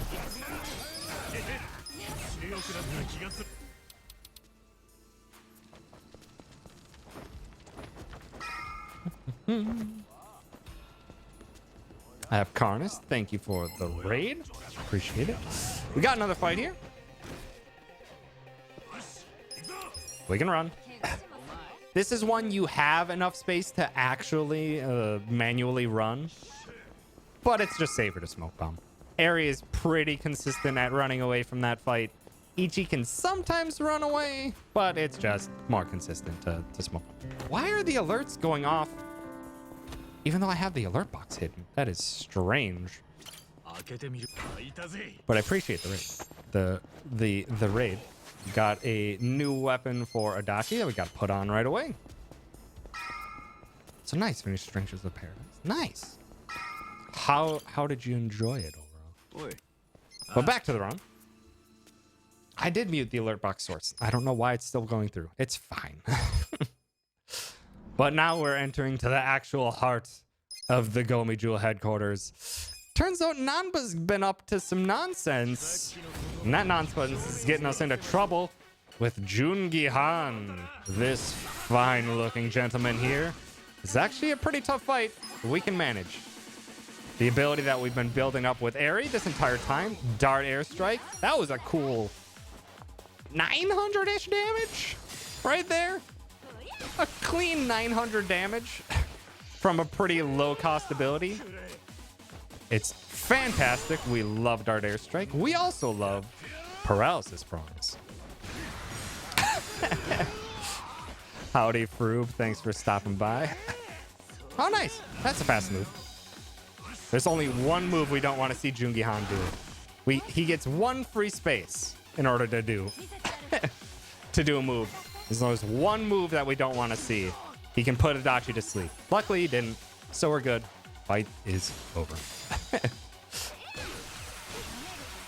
Thanks for stopping by, Froob. And yeah. Lovely whoopsie that Froob did earlier. Accidentally forgot to change Aries' job over. It happens. Mistakes happen. But we learn. Oh boy, next fight. Gotta clear out the enemies as fast as we can. It is better if Ichi goes first, because Dart's Airstrike is actually a multi-target attack.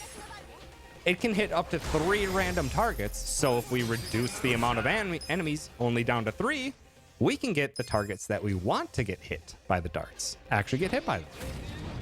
Dart's Airstrike is also a fantastic single target because all 3 darts will always go out. So if there's only one target, that target gets hit by all 3. It is a fantastic ability. But this fight, we had to take down that crossbow guy on the side there first because we really need to make sure that crossbow guys don't survive.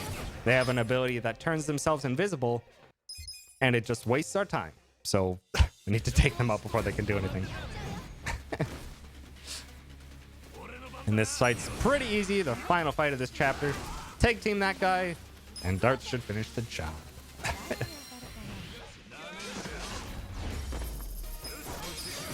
Yeah, I'm glad Thumbtack Scatter is still great on Airy. Just not enough to make up for the Dart's solo damage. But now we know for sure. But before we go on, we got to get this Kappa statue. Take one more quick trip to the blacksmith, if I can get my menu right. Because that weapon we got for Adachi is upgradable. Adachi was already doing pretty stinking good damage with those paralysis prongs. But we can do better.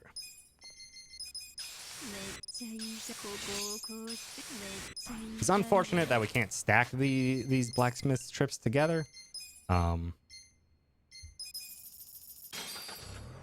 But they're not too costly. Ichi, please walk forward. Thank you.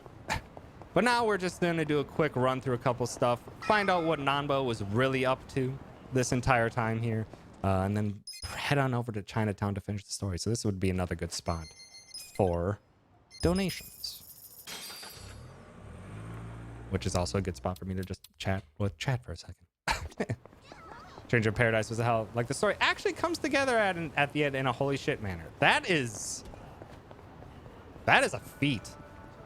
That is a feat. Oh boy, that is a fight spawn. Needs to be despawned. I am surprised at how the Strangers of Paradise story would come together. Now I'm curious, dang it. I was gonna skip the game because the combat looks super fun, but the story seems pretty meh. But now I'm like, now you're saying it actually comes together somehow. I'm like, that's tempting. That's tempting now. But we are on to chapter 8.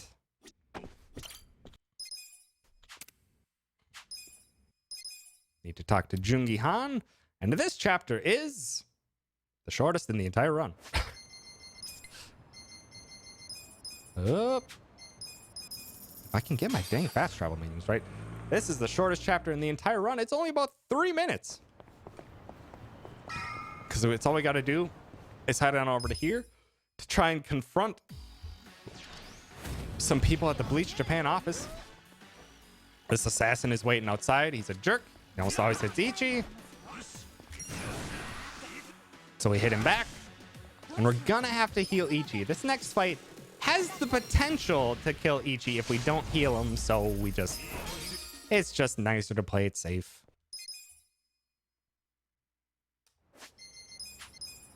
take one of our small solo target heals onto Ichi. Head on in. And if you have any dancing emotes, now's the time to use them. Because this song slaps. This entire OST slaps, but this song especially slaps. Start off the fight with a cat. Cat jam, if you would.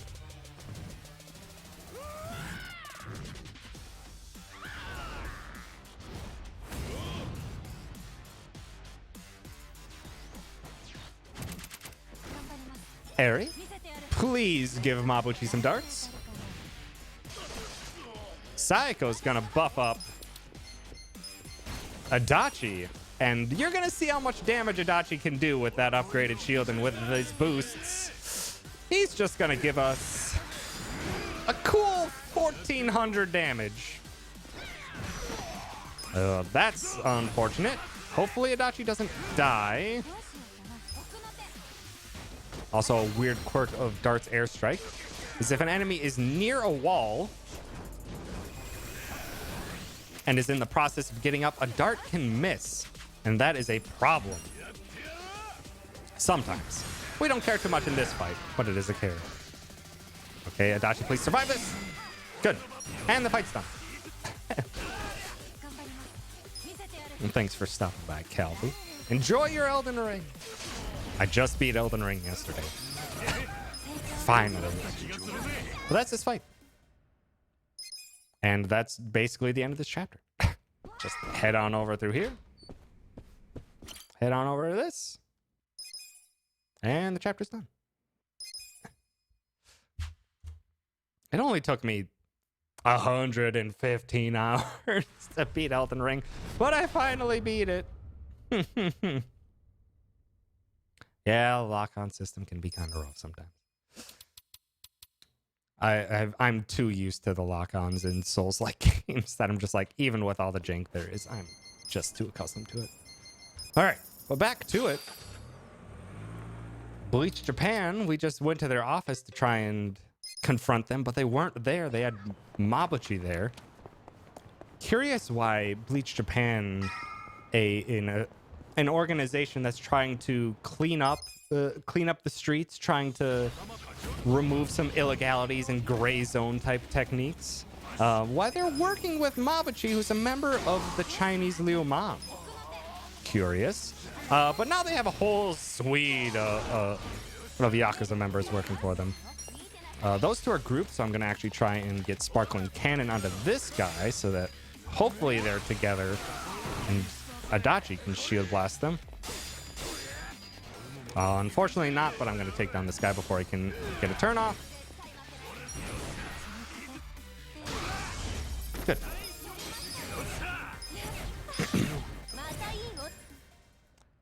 And because we have to, this is the chapter where we really had to pay attention to the cooldowns on our pound mates. We use pound mates in just about every fight in this chapter, but all the pound mates have their cooldowns that we need to concern themselves with. That's why we used Gary Buster Holmes on that fight. Getting stuns there is nice, but a lot of those enemies are pretty stun resistant, so they don't get stunned too often. But we also do it so that we can use Ilyujin in this fight, and Ilyujin has a 4-fight cooldown, significantly longer than Gary Buster Holmes, who only has a 2-fight cooldown. So we have to plan out our uses so that we can get pound mates out in every fight and in useful situations. But Kumei's back. He's still a jerk. Use Ilyujin to take them out. Dart's airstrike to start doing work to Kumei. Again, Kumei is weak to everything.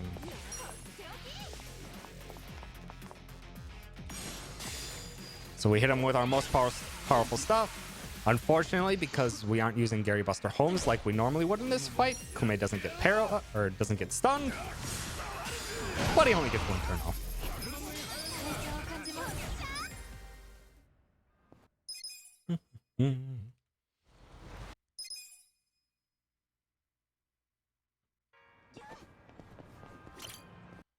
Oh. Need to make sure I hit the correct dialogue options first before proceeding. All right, one more mob before finally confronting whoever's in that machine over there. Gary Buster Holmes comes back right off cooldown. Hit them with the darts to try and seal off some enemies. Seguchi is not stunned, as well as has way too much HP. So we're gonna deal with that. Gonna shield blast, and nice that they lined up for me.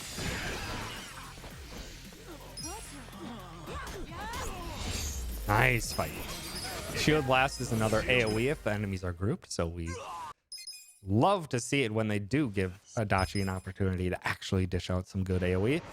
And now we're introduced to this gentleman in the machine, Reiji Ishioda. Reiji Ishioda is the bane of this run.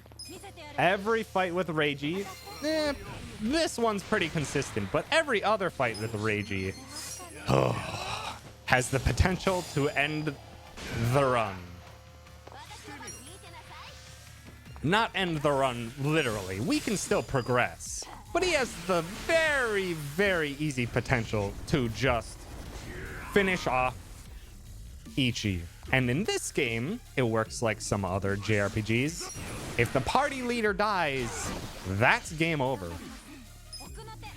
And our party leader is Ichi. So we really don't want Ichi to die, and Reiji has some strong abilities. Right now, though, we kicked him out of his crane, and he's in a permanently stunned state. He literally can't do anything. So we just get to beat up on him. And then he hops back in.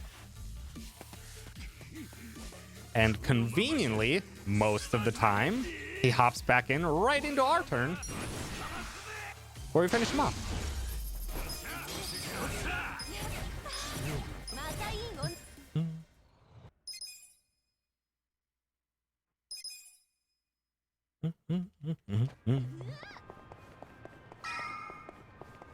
But now we need to progress.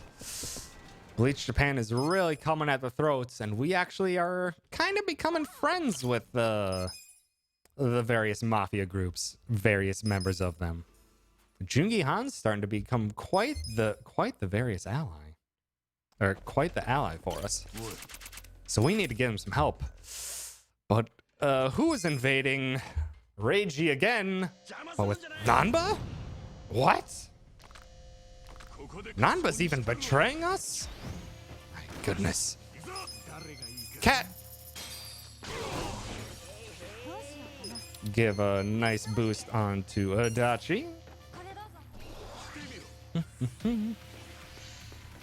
That is a fast Reiji. Reiji is a jerk. Reiji counters many moves. Like I said, he counters. He also has a move called Gunshot. Many of the gun enemies in this game, they're pretty strong.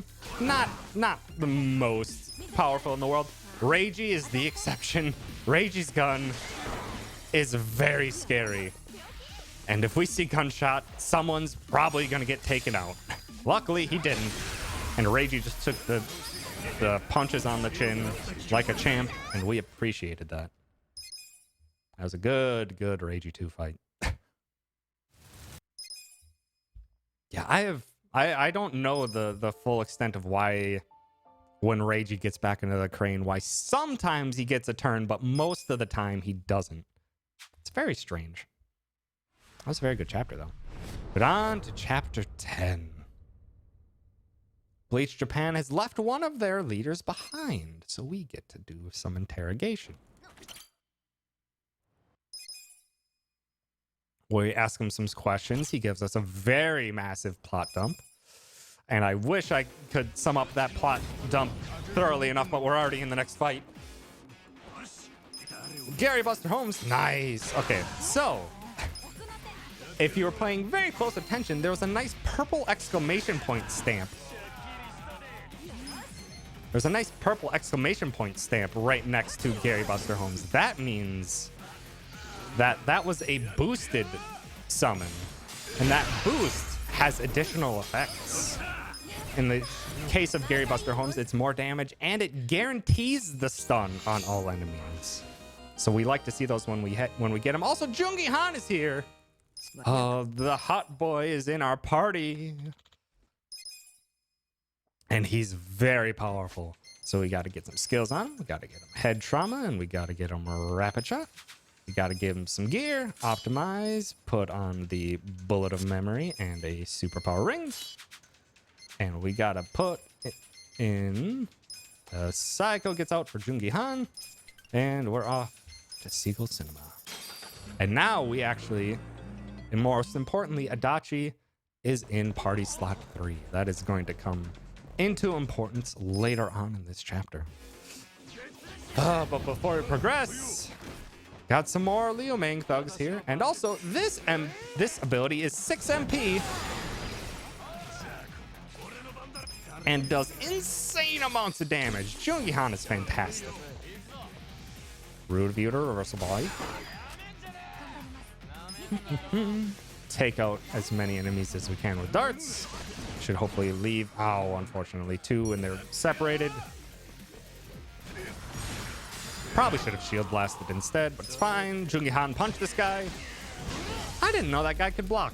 Didn't matter, he didn't have enough HP, but who knows? But also Zhang's back again. But this time we have a solution. Zhang is very weak to piercing type damage. Piercing type damage, i.e.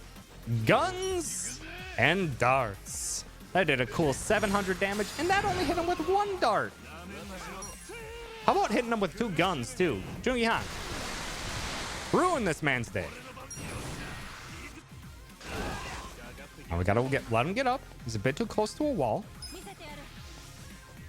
Dart, again, can miss, but we want all 3 to hit because, ooh, baby, that's a cool 2,000 damage with Derry. Letting Zhang not do basically anything. But now we've got to go into the Liu Mang headquarters. On the way, we got some fights here, but these fights can be skipped. It's great. This is why we still wanted those smoke bombs left over from all the way back in chapter 6. We needed 5. We needed 2 for chapter 7 and 3 for this chapter. Luckily, we're gonna have 2 extra, which is just gonna be very useful for later spots where we potentially can't run away from some fights, or where we have to encounter some fights to run away if we get some bad overworld spawns.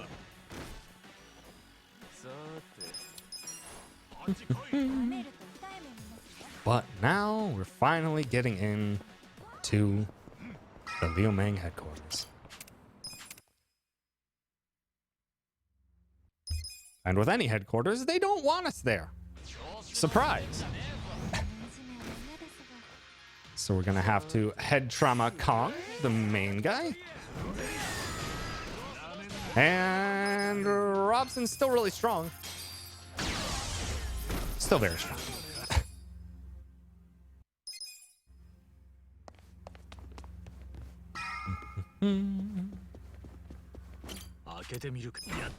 Up here, grab the tactical helmet. I should probably bring that up. We did some armor equipping onto Jungi Han there. Jungi Han comes already with some decent armor. Almost no one in our party has armor, really, that's any decent. I think Eri has some shoes. Ichi has a a straw hat with holes in it and a stretched and torn t-shirt. Adachi just has some shoes. Some very barren equipment.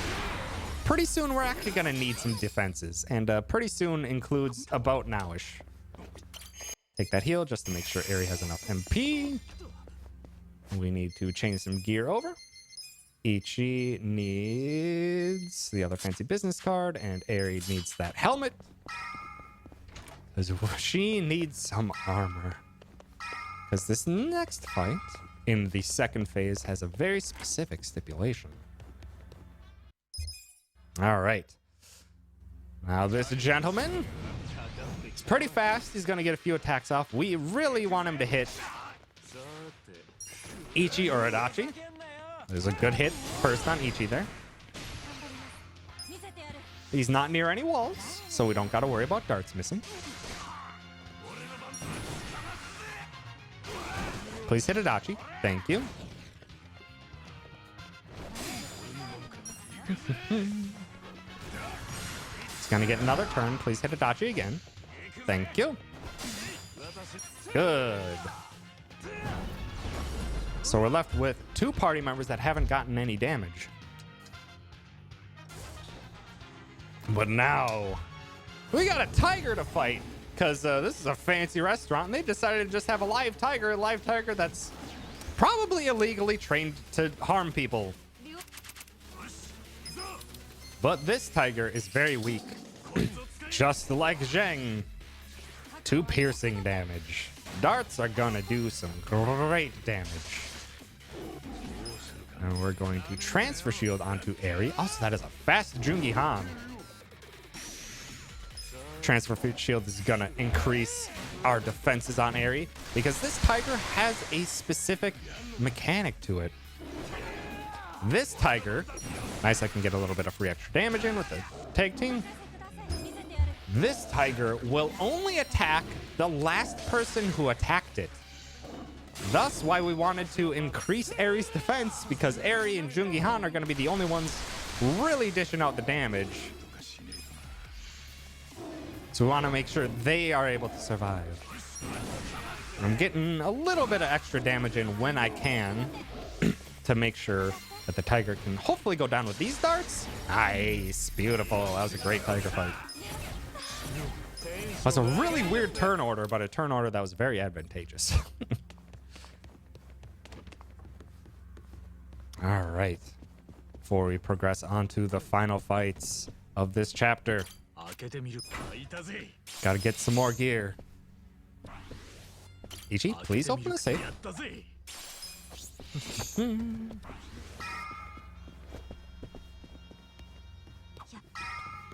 Get some more gear. Get some nice single target heals and a nice first aid kit in case anyone goes down. Gear. And gear. Area optimized. That new stuff on. That's all I needed. Right. Okay, good. Sorry. Didn't scroll through my notes fast enough. It's fine. All right. And Mabuchi round 2 and Cat Jam round 2.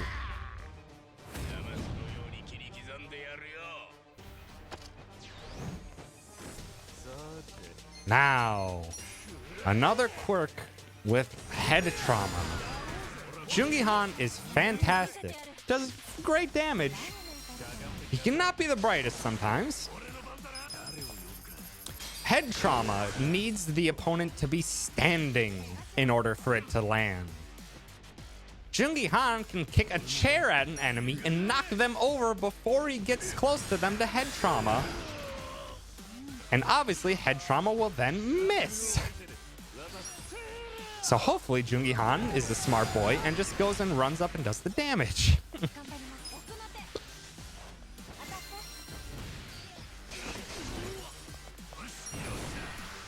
Otherwise, it's mostly about dishing out enough damage to put Mabuchi into phase 2. Thank you for running closer to the party. Nice crit. We do have to wait for him to get up. Gotta make sure head trauma hits. We need to be polite with our damage.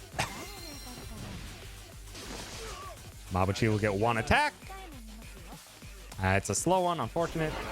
Oh, well, not slow if it whips. Please kill. Oh, so close.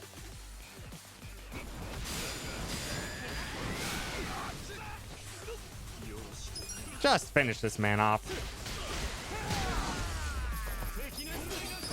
That was rude. I'm actually surprised. Usually that round of attacks is enough to kill before Mabuchi gets another attack. But Namba's rejoined. He's come to his senses. He's finally back in the party. Just in time for Reiji again. Reiji's still a jerk. Still can ruin our day. We hit Reiji as much as we can first. Actually need to do a little bit of a change up here. That guy has a crossbow. Means he can go stealth. We don't want him. He needs to get out of here. So we need to take him out before he does anything. Focus on Reiji. Nanba's rejoined the party. He gets automatically put into slot 3, specifically. And he also has a new ability. It's pretty good. Wipes out the rest of those guys. And that is the last thing Nanba's going to do this entire run. Very unfortunate for Nanba.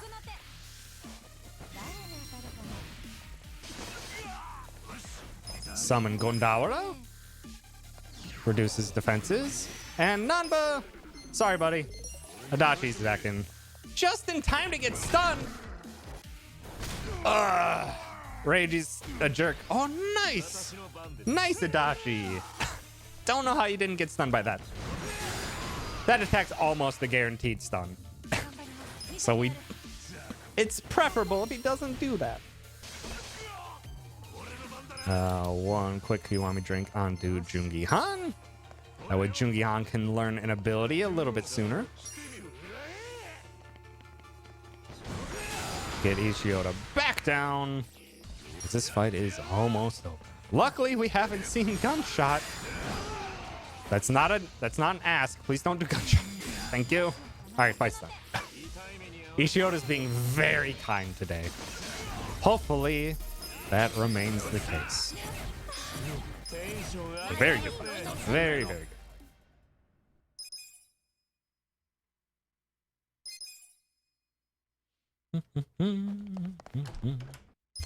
But now, yeah, now would be another great time for donations. There are no more fights. We are going to run and get a couple more Kappa statues, but there are no more fights. It's just going to be us getting a Kappa statue along the way here, skipping a sub-story, and then progressing until the chapter ends. So this would be another great spot to donate, or to read off donations. We don't want to deal with that. Also, you don't need to pause skip that. You can just text skip that. I didn't need to.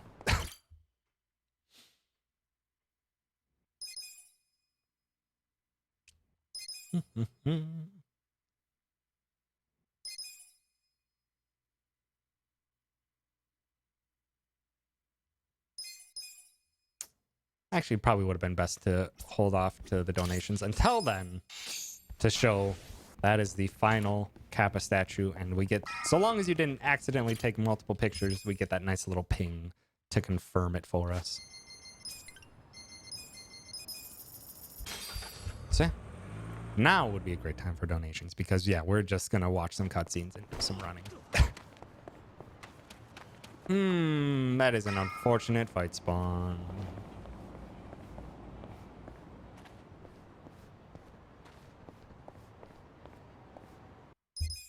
That is an unfortunate fight spawn.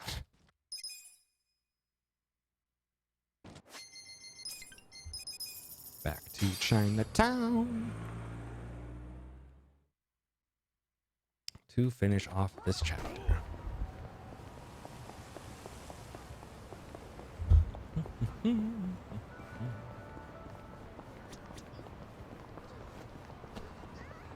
Oh, I think that was a late fight spawn. I don't think I saw them appear at all. You can run, Jungi-han. Nice. I didn't even have to use a smoke bomb. It was really unfortunate. This is a super good chapter. Would have honestly saved some time. But not anymore. That's okay. Off to chapter 11.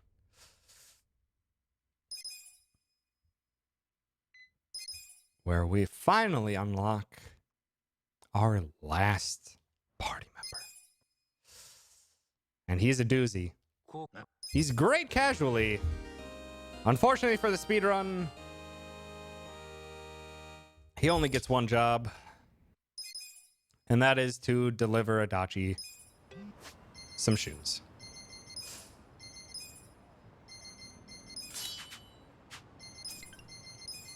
And that's it. I'm sorry, Zhao.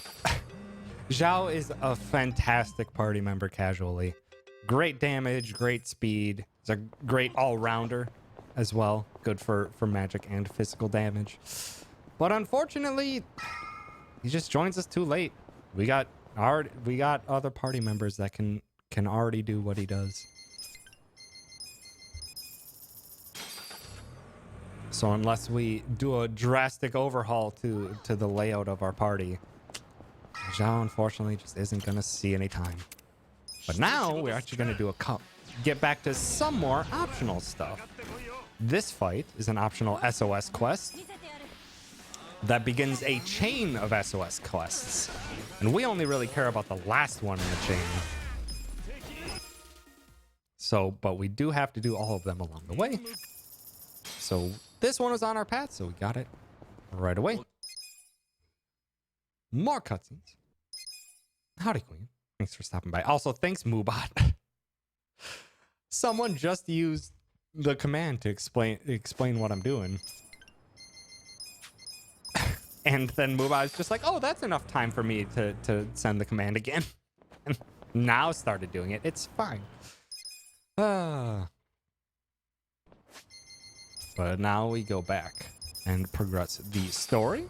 Try to confront a politician in the underground parking lot. But it was closed down for security purposes, but there's a back entrance that they weren't paying attention to. We are doing the optionals for reasons I'll explain when we get to the end one. But for this fight, we guard. We guard. We throw a cat at him. Oh, and he's still standing. Well, blast him then. Normally he'd get knocked to the ground and we could opportune, but shoot blast will suffice. But now we could go and immediately finish this chapter. This could be nearly as short as chapter 8. But we got one thing to do here. Gosh dang it, I should have despawned with the taxi. There's almost always a spawn in the way of the path that we want to go. Because we're not going to go to the actual story. We're going to do this sub-story. A sub-story that...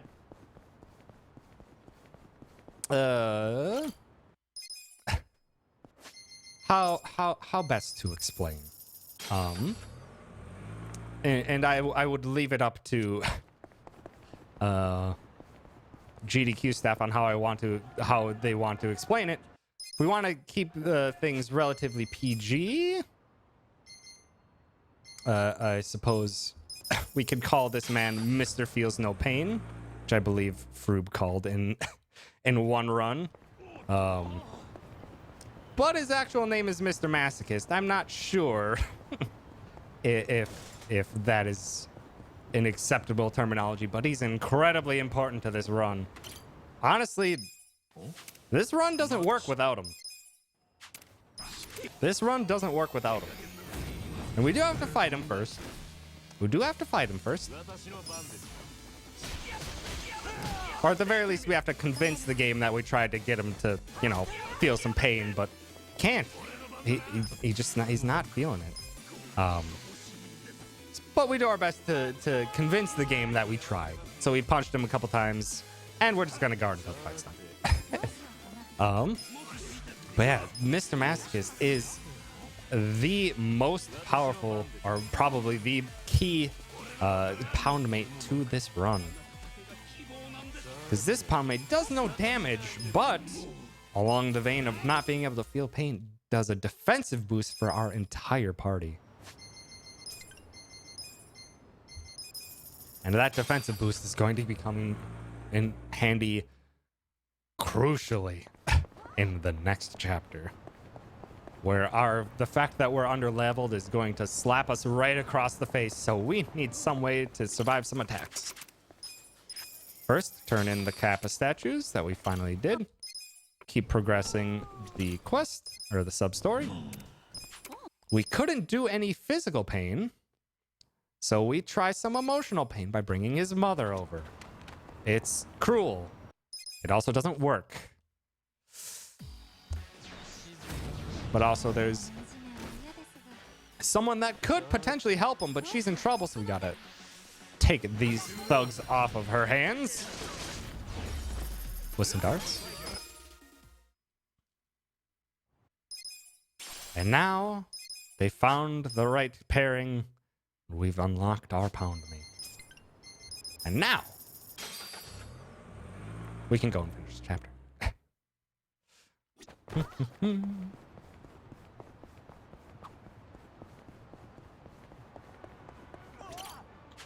Oh.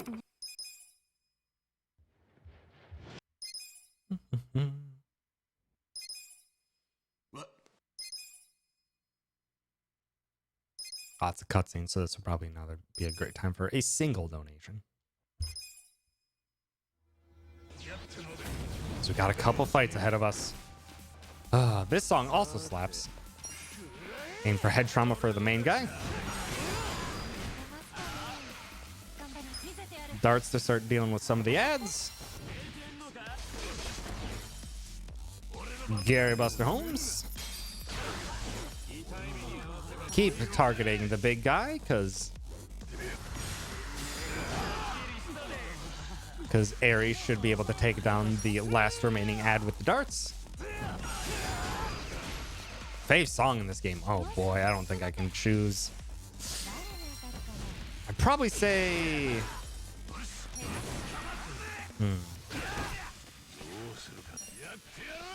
Probably say like the final boss theme.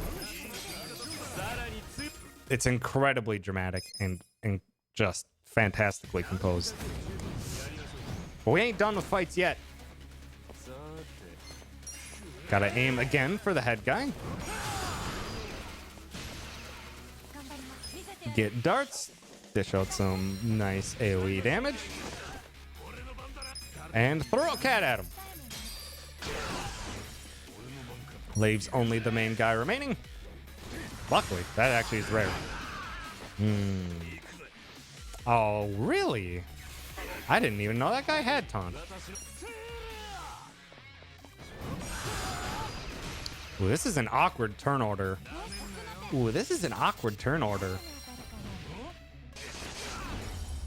Actually, it might be beneficial, because now we're against Matoba. This game has a strange coincidence with it. First, we're going to lower his defense so we can take him out faster. This game has a weird coincidence.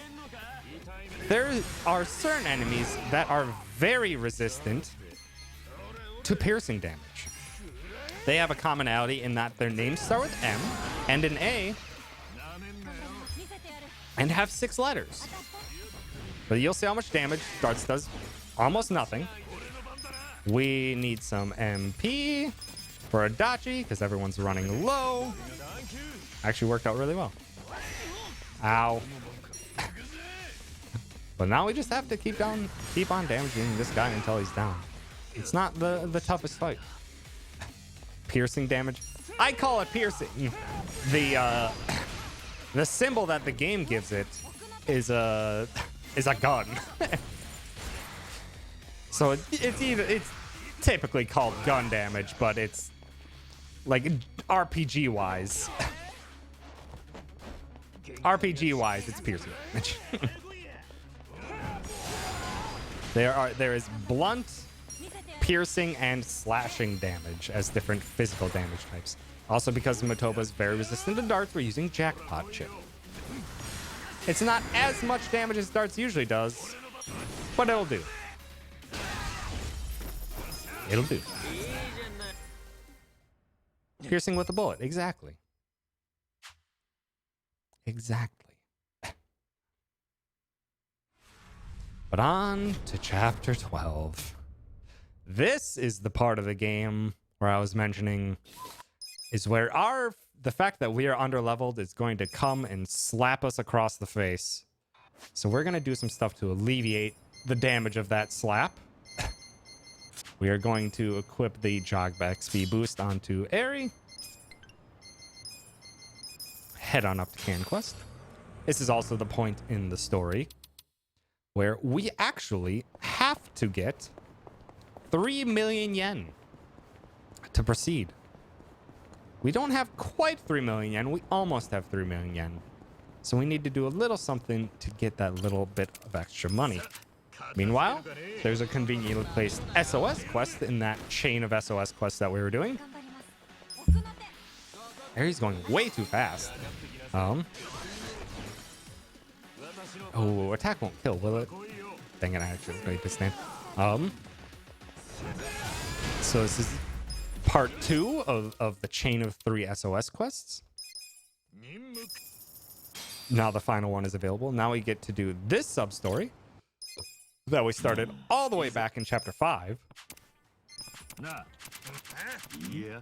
Again, this is one of the situations where a big black screen appears if you don't, or if you try to cutscene skip. So you have to mash through it. Also, this is a chapter 5, it's a chapter 5 sub-story, so, he's a little weak.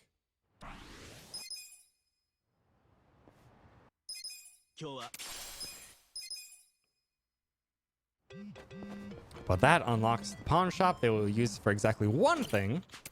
That's to sell a couple things we got from bosses. That gives us the rest of our money. Over to Wasurukame Highway, where we'll do the last chain in the SOS quest. And this is one of our big secrets to survive this massive difficulty spike of chapter 12. That main enemy in the front there is the Invested Vagabond. They are this game's version of the Dragon Quest Metal Slimes. They will give us a lot of XP, but they get hit, or they take very little damage. But they have low HP, so we just gotta hit them a lot. So we use all of our multi-tick damages. Don't steal that. I need that. Take care of this guy before he can do anything. Sir. Stop begging. Okay. And to close out and look to the left of the screen. That's how much XP we got. That's how much XP we got. Cool 500,000 for everyone in our party, and boosted even further with those job XP boosting items. We jumped from about level 32, 33 to level 38, 39 with that single fight. Very, very important because we will need those levels. We will absolutely be needing those levels.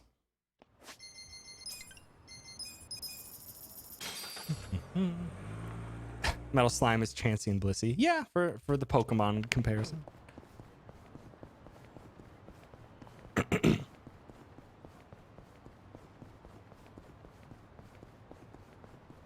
Okay, that fight spawn is not in our way, so we can just progress on. And this is where we need that 3 million yen.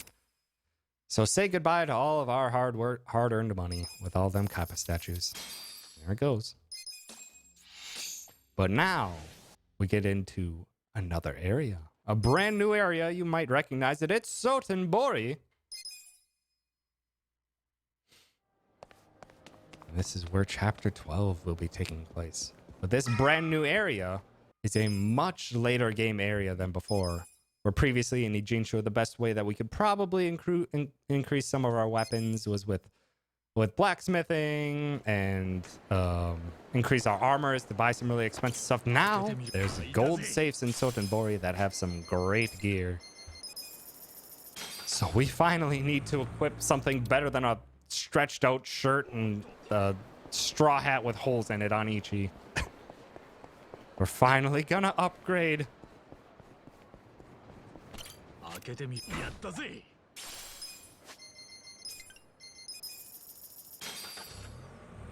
Get some nice magic boosting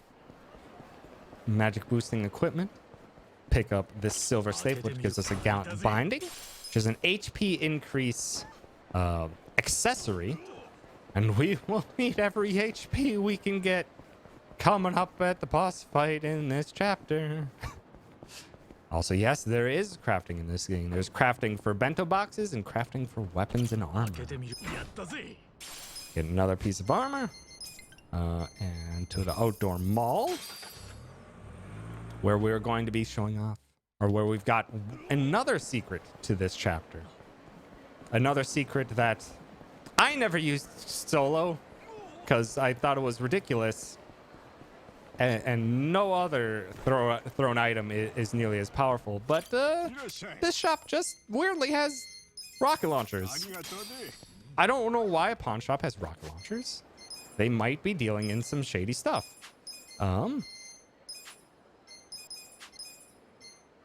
But that's all I know, is that it's very worth it. Put on some abilities here. Ichi needs some gear. And Eri needs the shield. Nanba's shoes. Fast travel. The bridge. So we put on some abilities there. We gave Ichi Essence of Rose Typhoon, a new ability that he got thanks to all those job XP boosting items we've had. Gave Eri the Lucky Punch of the Jackpot chip, just a better single target damage. Gave Jungihan Divine Shot, which is a nice AoE skill for Jungihan. Upgraded Ichi's gear. And gave Eri worse shoes. Yes, we need to enter this. Yes, we gave Eri worse shoes. We want a specific turn order. Again, we want to eliminate as many targets as possible before Eri's darts, so that Eri can hit things successfully. But now we got the battle arena. And I want to hit both these peer reviewers. Also, see that damage? You saw those numbers in the corner there. That did nearly a 2,000 damage to everyone that got hit by that rocket launcher. It is very helpful. Dang it. So I keep forgetting to do this. We are doing this battle arena. This is optional. We don't have to do it.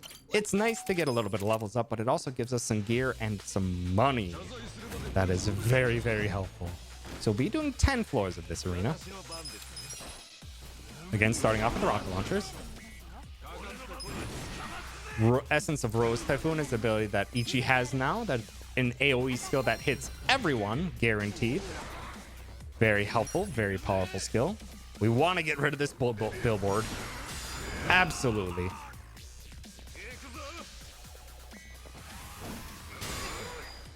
That is a very strong attack. But it was his fastest attack, so I appreciate that. This guy almost never gets hit by the rocket launcher, so unfortunately it takes a bit to take down. But goes down with some persuasion.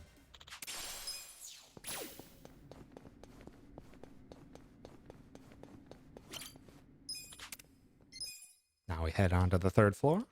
Each of these fights has a pretty unique way we have to go about it.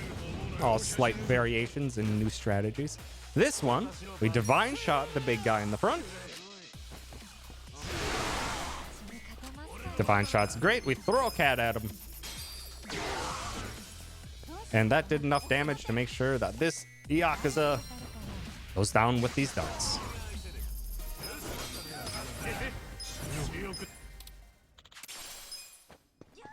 But floor 4 is where we get to our main strategy for all multi-target. Nearly all multi-target fights. We got the DRD, the Divine Shot, the Essence of Rose Typhoon, and darts. This 3-hit combo will deal with the majority of multi-target enemy encounters that we will deal with. It is very powerful and useful. We will be using it a lot.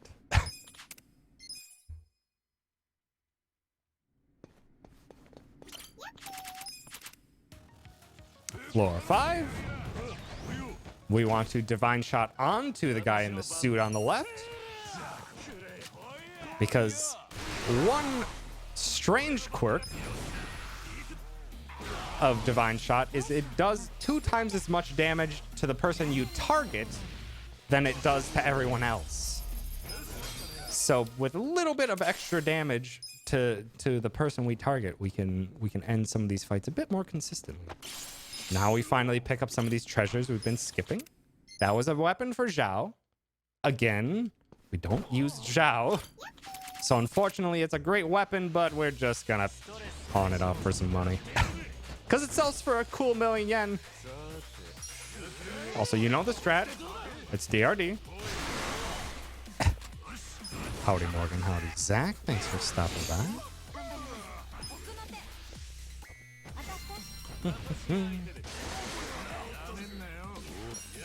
I probably should have paralysis sprung, but it's fine. Goes down. And now, we just got a new skill for Jungi Han. Jungi Han got his essence ability. It is very, very good. This was a new addition thanks to swapping from the Nancy Poundmate to the Il Eugene Poundmate, because Il Eugene gives you that job XP boosting item. Now we got Essence of Phantom Driver, and we're gonna use it immediately. King Joe, say hi. Also say hi to Robson. Robson's fantastic. I'm sure he'll be great friends with this cat. And then we dart.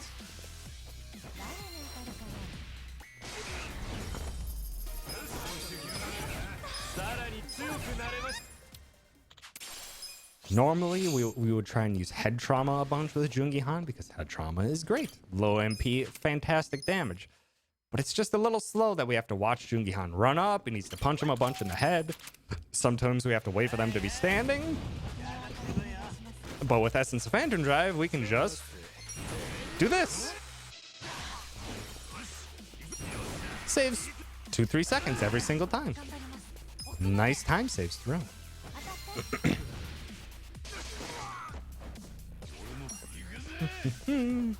And the reason we, back in chapter 11, put Zhao's shoes onto Adachi is for situations like that. Adachi is very slow. Very slow. With Zhao's shoes, he can sometimes outspeed some enemies and save us some time. It is very helpful. Also, this battle arena has floors that do certain things. This floor, everyone is poisoned. I think floor 6, everyone's attacks did crits, or every physical attack did crit.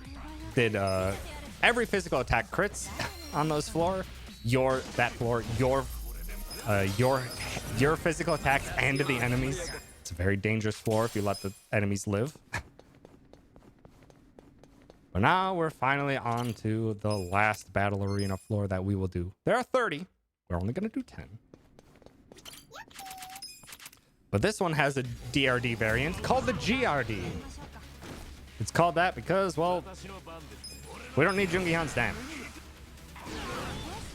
Just the throws and the darts is enough.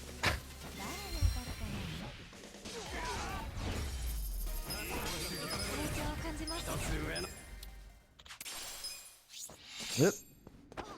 That is another weapon there that we can sell for 1,000,000 yen. Also, this weapon we could sell for 1,000,000 yen, but it's a great weapon for Jungi Han.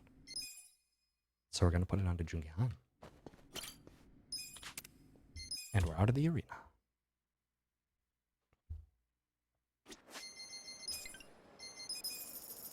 Got one more gold safe that we want to get.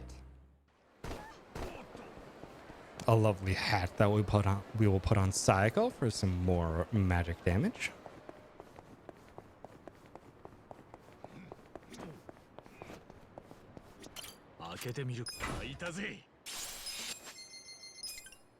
Back to the pawn shop.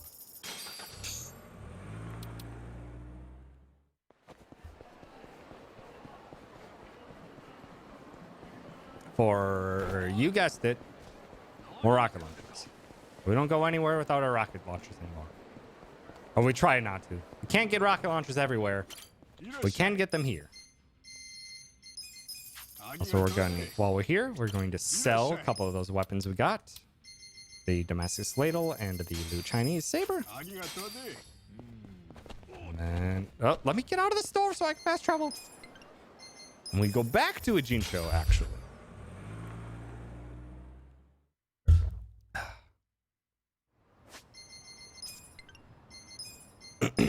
Back to Ijinsho. We have one more bout of blacksmithing that we have to do. Well, we don't have to do, but it is nice to do. We can upgrade our weapons one tier further. So we can do that. Also, this lovely area back here has a bunch of golden safes, another gallant binding for more HP. A courage pendant that is immunity to fear. We'll be using that later. And blesswood armor to bless the run. And gold ingot for some upgrading. And back to the workshop. Say hi to Sumire again.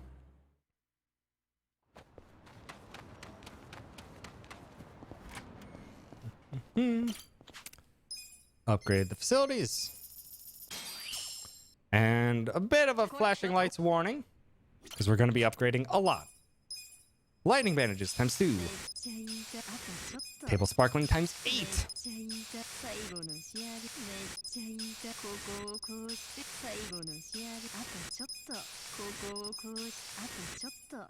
Impervious shield times 2. Dress pouch times 2. True ace times 2. And back to Sotenbori. And off to the story. And this is where the difficulty spike happens. Oh boy, this is where the difficulty spike happens. Got a little bit of walking to do first. This is a stealth mission. We gotta make sure we're not getting caught. Gotta be nice and quiet. Gotta really blend into the background. Oh crap, we've been spotted. Well, take him out. We can get caught a couple times, it's fine. But now we actually do need to do the rest of the stealth mission. We're going to run on over here. Wait for this gentleman to walk away, because that will also set up the guards on the next floor to be in the correct position. And now would be a good time to fit in a couple donations as we slowly walk to the next area.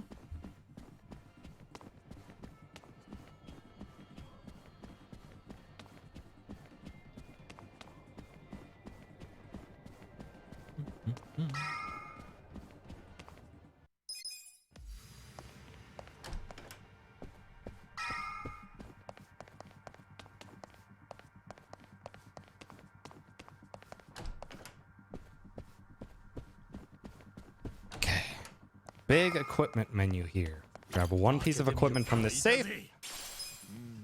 And gear. Okay, Airy. Optimize. Accessory. Needs superpower rings. Jungi Han. Optimize. Put on tactical helmet. Put on the War God's Keystone over the bullet. Psycho. Optimize. Put on magical sandals. Adachi. Optimize. Ichi. Optimize. Put on the gallant binding and a superpower ring. And I need an MP heal. And now we get to an easy fight before the hard fight. Why is that still going through? I have the alert box quiet. I have the alert box hidden. It shouldn't be going through. It's fine. But thank you for the 100 bits sack. Now we get to another amazing song, but also... Hi, Majima. And hello, difficulty spike. This fight is hard.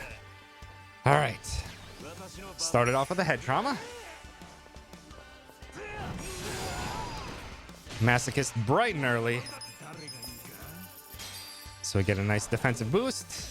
We don't want to push him into next phase, so it also helps us do not enough damage. That was Gundawara, not Mr. Masochist. That was not what I wanted to see. That's fine.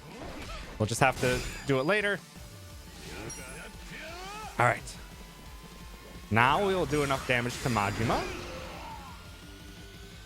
Once he gets up, we will do enough damage to Majima to push him into the next phase. That phase is doppelgangers. How about 4 Majimas to fight? Well, we're not gonna. Robson, take care of these jerks. Some are left, that's okay. Majima is the other one that's super resistant to darts, but the doppelgangers aren't, so we can take those out. That is an unfortunate paralysis. Okay, luckily, didn't have to deal with the worst of it. Oh boy. Ugh, this is bad that Jungi-han is stunned, because Saijima's here too.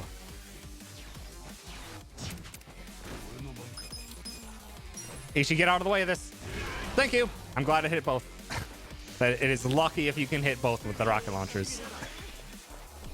Okay, now I really need Masochist boost.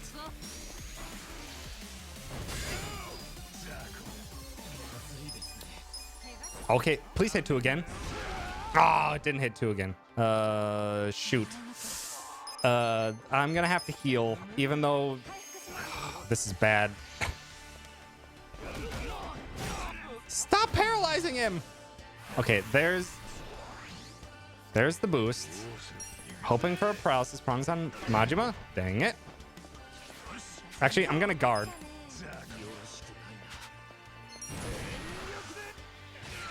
To hopefully let Saijima's next ability do less damage. Because this is gonna hurt. Okay, it still does a crap ton of damage. I need to heal.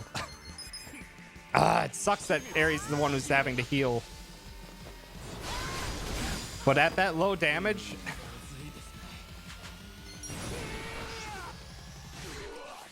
Actually, I should be focusing Majima.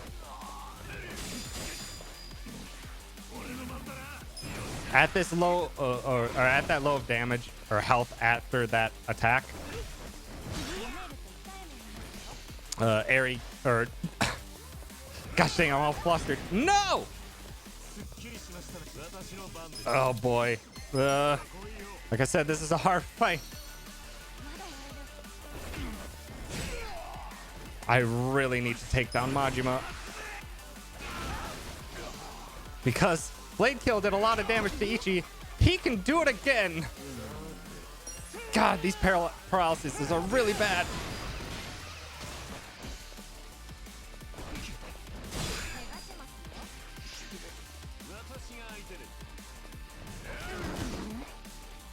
Okay, take care of Majima. Okay, we should be fine. Should be fine.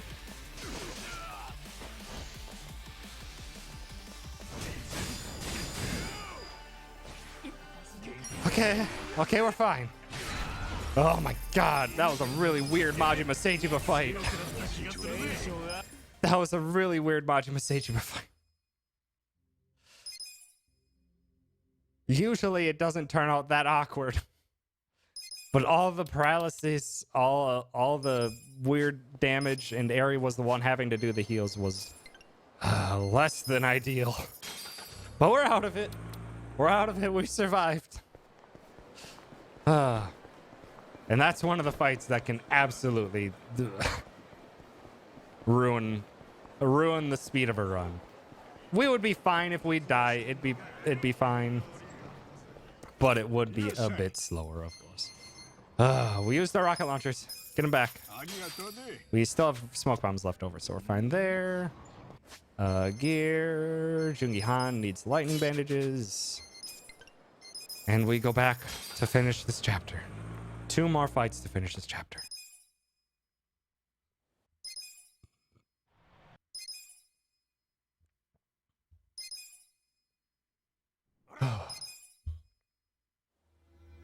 Okay. 2 more fights to finish this chapter.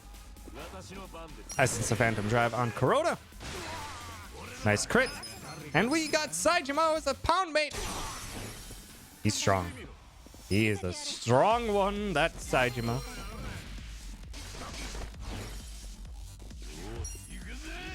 We're gonna dish out as much damage as we can. That guy's having a rough day. Paralyzed, bleeding, and defense down. unfortunate for him. Okay, game should finish the job. Nice crits. My gosh. And one final fight of the chapter. We will be out of here. Out of this super hard chapter. Whew. Always a stressful one. And that fight was stressful. But yeah, if you die to that fight, it is not run over. We can just restart the fight right away. It is just a time loss. You lose a couple minutes or so. Lose a couple minutes and we can't use a late game summon that we would like to, but it's not a run killer. It's just not fast. And after that,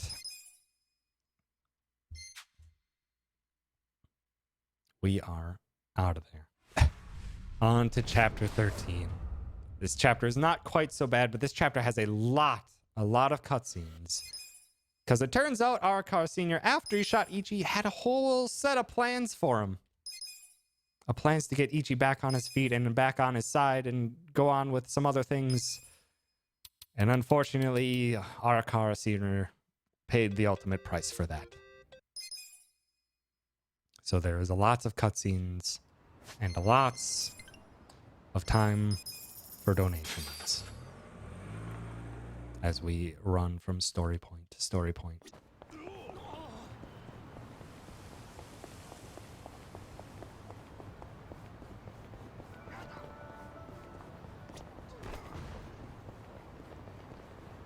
These Chinatown fight spawns are bad. I'm gonna walk slowly so they don't notice me. So they don't notice me despawning them. I can blink them out of existence.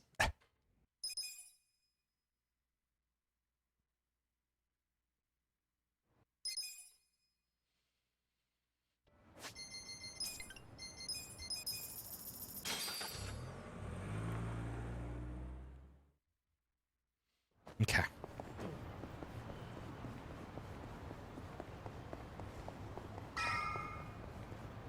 Off to finally a fight. Truly Ichi's greatest tool, vending machines. You're not wrong. You can literally blink enemies out of existence. First fight of this chapter, it's just a DRD. Plain and simple.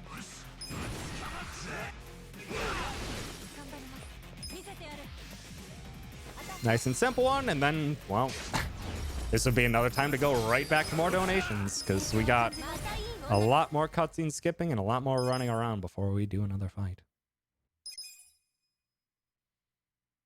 But yeah, I just, while this would be donation reading time, I can just say that, God, I love this run.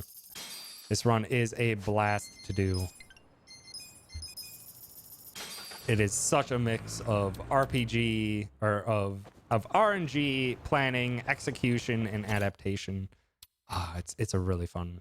And as I said at the beginning of the run, showcases like all the depths of an RPG speedrun. The beginning chapters with where almost everything is just RNG dependent on our speed. Then it gets to chapter 5 with all the routing and planning and optimization that was done to try and plan everything out in advance for the future chapters. Then heavy execution into chapters like 6 through 11. And now we get to the adaptation phase. Chapters 12 until the end, where the boss fights are tough. We need to play it by the seat of our pants and try and beat it as fast as we can when we really need to be on our feet.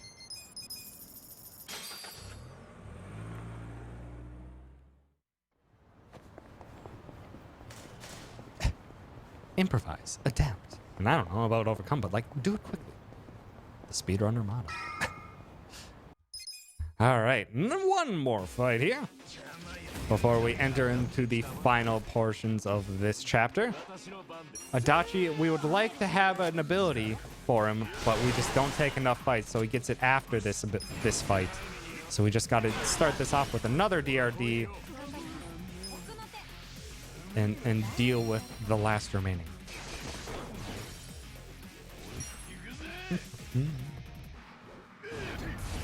Favorite portions of... Oh, boy. Portion of RPGs in general? I guess combat mechanics, but that's just because I'm a mechanic-driven person. Okay, Adachi got that new ability. Essence of Shield Rupture. A great AoE ability for Adachi that now hits all targets. It's fantastic.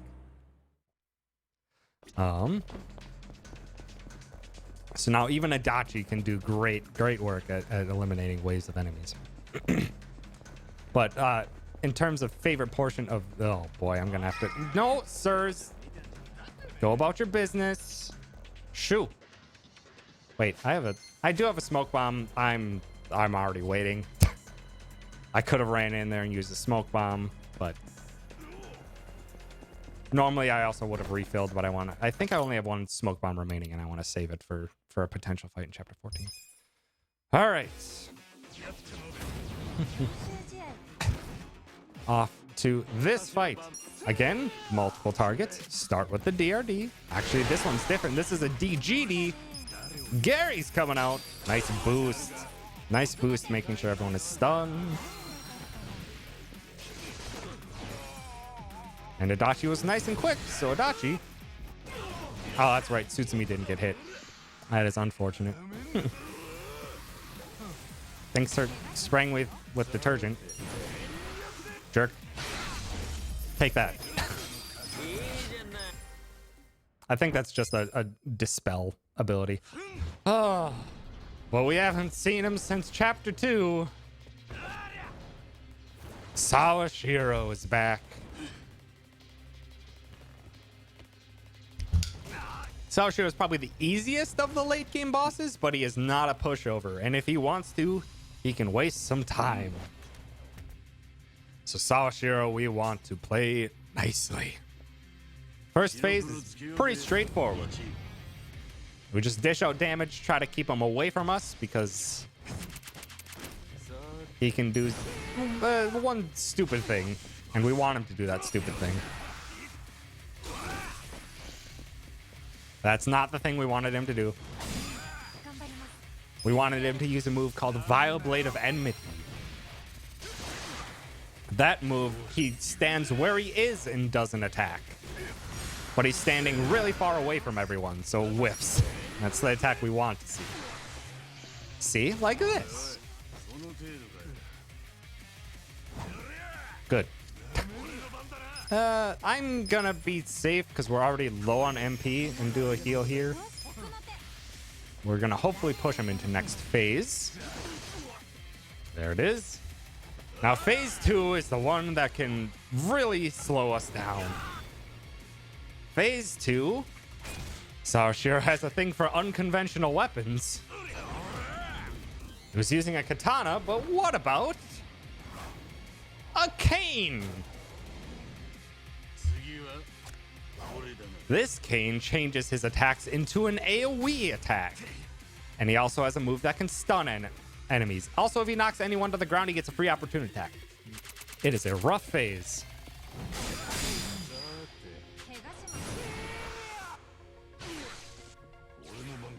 So Ichi's going to be playing healer here. Hopefully, we can push him out of this phase before he stuns anyone. This is the stun attack. Dang it. Holy crap, he nearly killed... Oh, he nearly killed Adachi. I have to heal him. He's gonna stay stunned. That is unfortunate. How did he do that much damage? I am very surprised at the amount of damage he did. That's not great. Cane blocker's fine. That doesn't matter for us much because, well, we're using long distance attacks. All right, we have mental supplements for just such an occasion. I didn't really have... we had the paralysis. I wasn't expecting you to break out of your counter so quickly. We had paralysis poultices to deal with the paralysis on Amajima. Also, this isn't good either.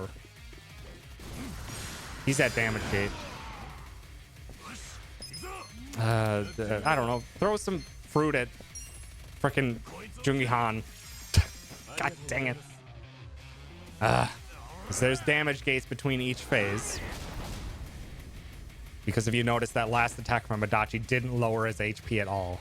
So he was going to go into next phase no matter when his next turn was. I should have guarded instead. Or spent a little bit more time healing, but it's fine. But also, yeah, more unconventional weapons. How about a broken cane and a half cut off sword? Oh, this is bad. Oh, this is bad. I'm going to have to use the rocket launcher here.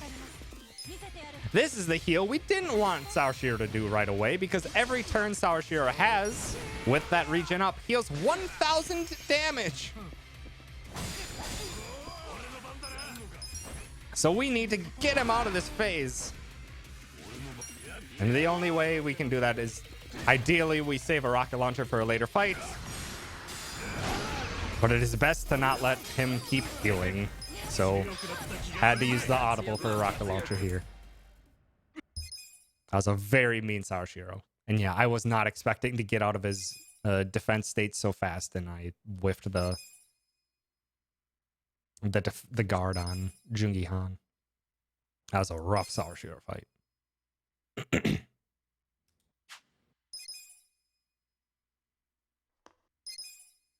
And now we get more story, so now would be a good time for donations.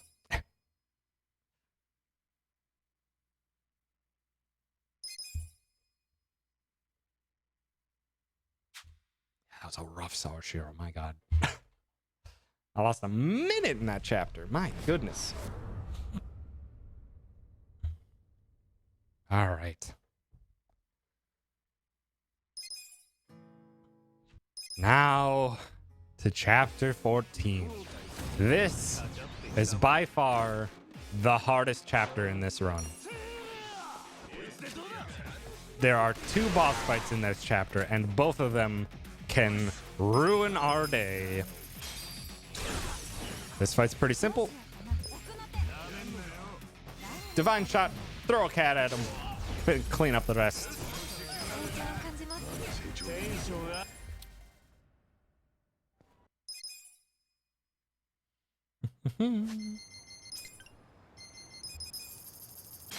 Off to part-time hero.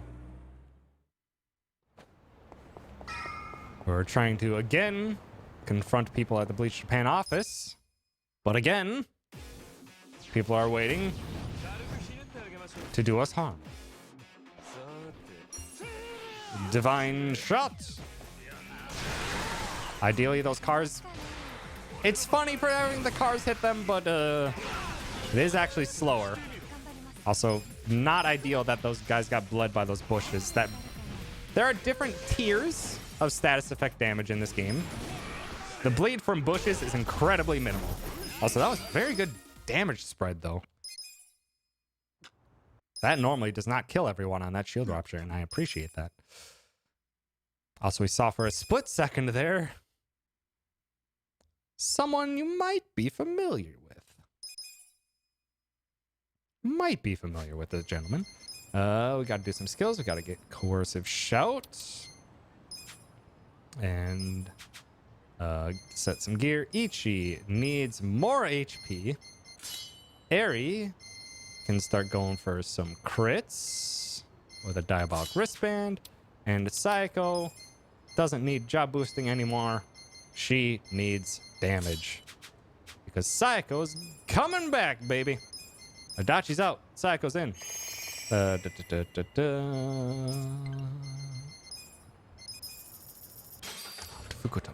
Also, how's our MP looking? Okay, MP's fine. MP's fine. We wanted to save at least the smoke bomb here because sometimes there are literal trash enemies that can spawn on the corner there. Luckily, we didn't see them. But also, say hi. He's not the main character this game. He's still here. Hi, Kiryu. Oh. Kiryu is a tough cookie. What am I doing? Muscle Soda. Quick onto Airy. So that Airy can dish out good damage. Nice fast Ichi means we can get Masochist bonus before Kiryu does anything.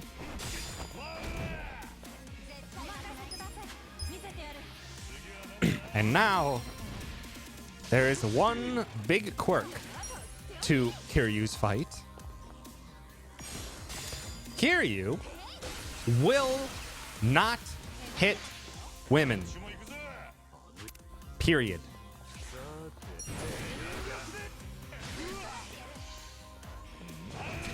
Oh, what? I didn't even know that could have stun. Ah! If Jungian doesn't go quick, I'm gonna have to steal, or I'm gonna have to heal with Psycho. Okay, good. Kiryu will not hit women, which means only Ichi and Jungihan will be the targets.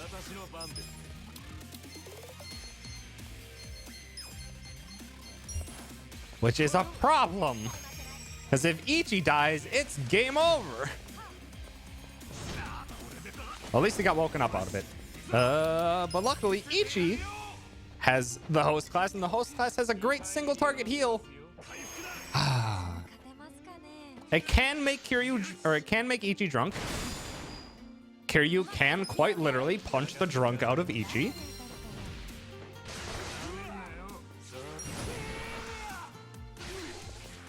Get out of this phase, come on! Ichi's gonna have to heal again. Should be fine. This should push into next phase. Okay, this should, yeah, this is next phase. I need to heal with Ichi though immediately.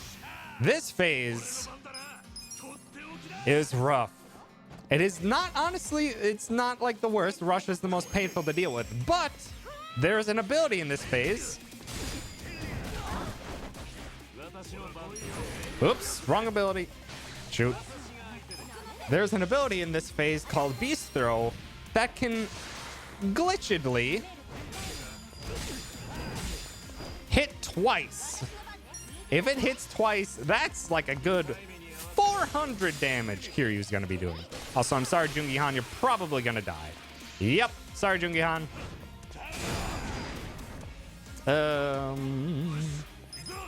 I think it's fine. Jungihan can probably stay down. Because now he's into final phase, which is not the worst.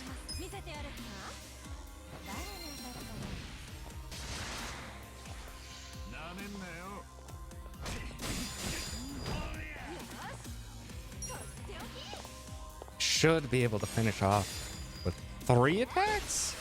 No, Ichi's got this. Ichi, you got this. Ichi, please got this. Thank you.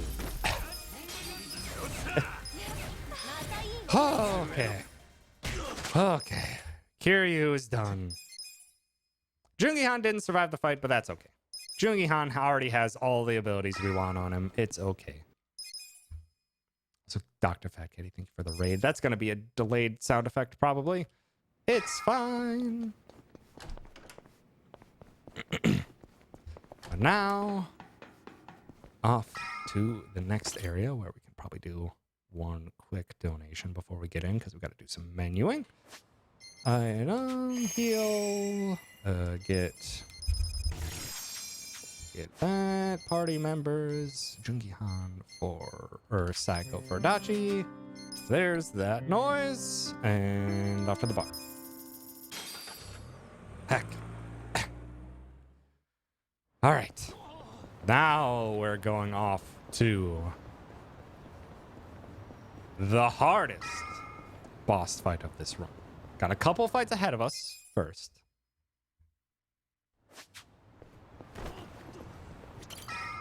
Couple fights ahead of us first. Starting off with this gentleman.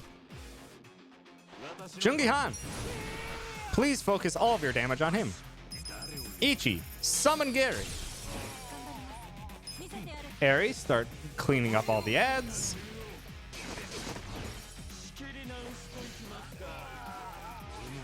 Adachi, what are you? You are having a shimmy sham over there.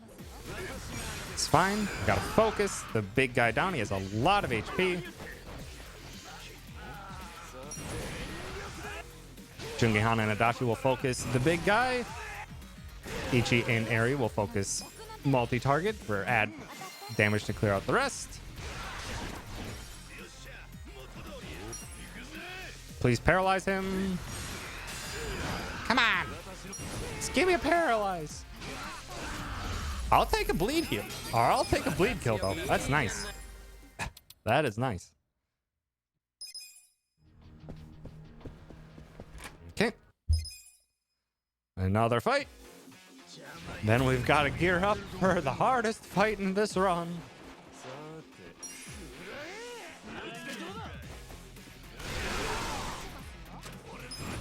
Give him the old DRD.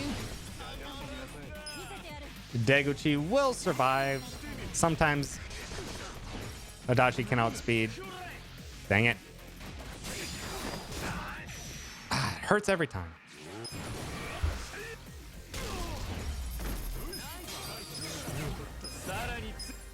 Okay. Gear edits. Ichi, Gallant Binding. He needs more HP. Jungihan optimize. Superpower Ring goes off for the Courage Pendant. Sayako needs some more XP while she's on the sidelines. Heal. I need MP. And hardest fight. Go. Ishioda's back. He's meaner than ever.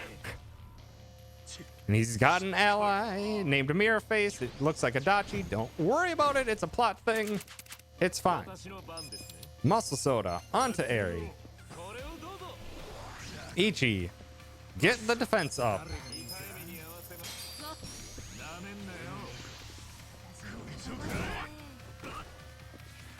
Don't want to see gunshot. That hurts. Okay. We are going to be focusing Ishioda more so than Mirror Face. Mirror Face can take any side damage. That is okay. Jungihan will be our reluctant healer. We want him to keep everyone alive. Robson come in and do some damage. Stop! Stop hurting Jungihan! Stop using gunshot! Ugh. I'm just gonna do another big heal. Because pretty soon, we're gonna be pushing Ishioda into phase 2. And this is where things can get even more scary. Attacks are what we do want to see. Rose Typhoon for good damage on both. Stop using Head Splitter! Head Trauma onto Ishioda when Jungihan can do damage. Because Head Trauma does great damage. And the Dragon Knuckles increase physical attack damage. Ishioda's at phase 2 and we get Malicious Grin. A move that fears everyone on the team. Didn't fear Jungihan because of that lovely Courage Pendant we put on him. So Jungihan will be keeping everyone alive. Hopefully, including himself. Stop hitting me with gunshot. We want. Good. We actually do want Mirror Face and Ishioda to hit different people. So that they can get knocked out of fear. So that's great. That means Adachi and Eri are back up and ready to dish out the damage. We can go Ndawada. Weaken, as well as it was a boost, so it's another tier of Weaken. And Ishioda has a counter in this phase called Fearsome Counterattack. Or Fearsome Gunshot. We don't want to see it. It's a very mean counter. Okay, we should be good though. Should be good now. Paralysis Punch should defeat Ishioda. And Mirror Face is not a pushover, but he really can't kill us the way Ishioda can. Okay. Good. This was a good fight though. It's a really good fight, though.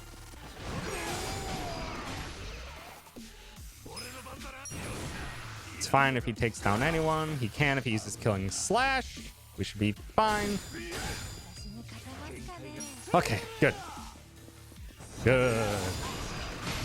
Great fight, honestly. Great fight, honestly. Didn't see the worst of it. We had to heal a bunch with Jungi Han to start, but the second half was very good.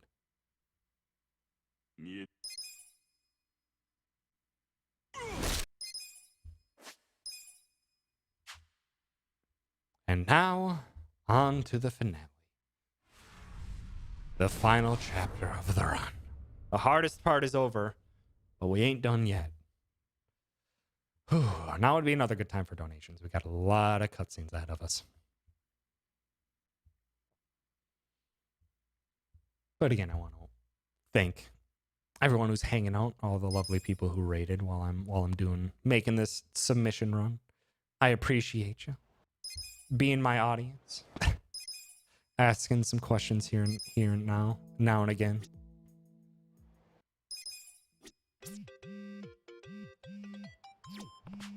Okay, spawns us right next to a vending machine. We need to buff up, get some more muscle sodas.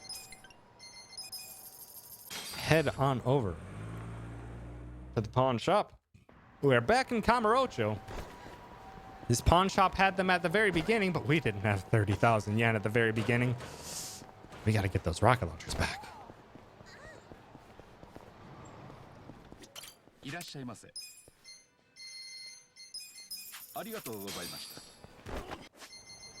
And crucially, we gotta pick up one accessory while we're in Kamurocho. We don't need anything else. We don't need anything else, but we desperately need the Curse Substitute. The Curse Substitute is an accessory that makes the wearer immune to one-hit kill attacks. There is only one fight in this entire run, not in the game. There's only one fight in this entire run that has a one-hit kill attack, and it is the third from Final Fight. And it is the longest fight of the run. We do not want a death on it.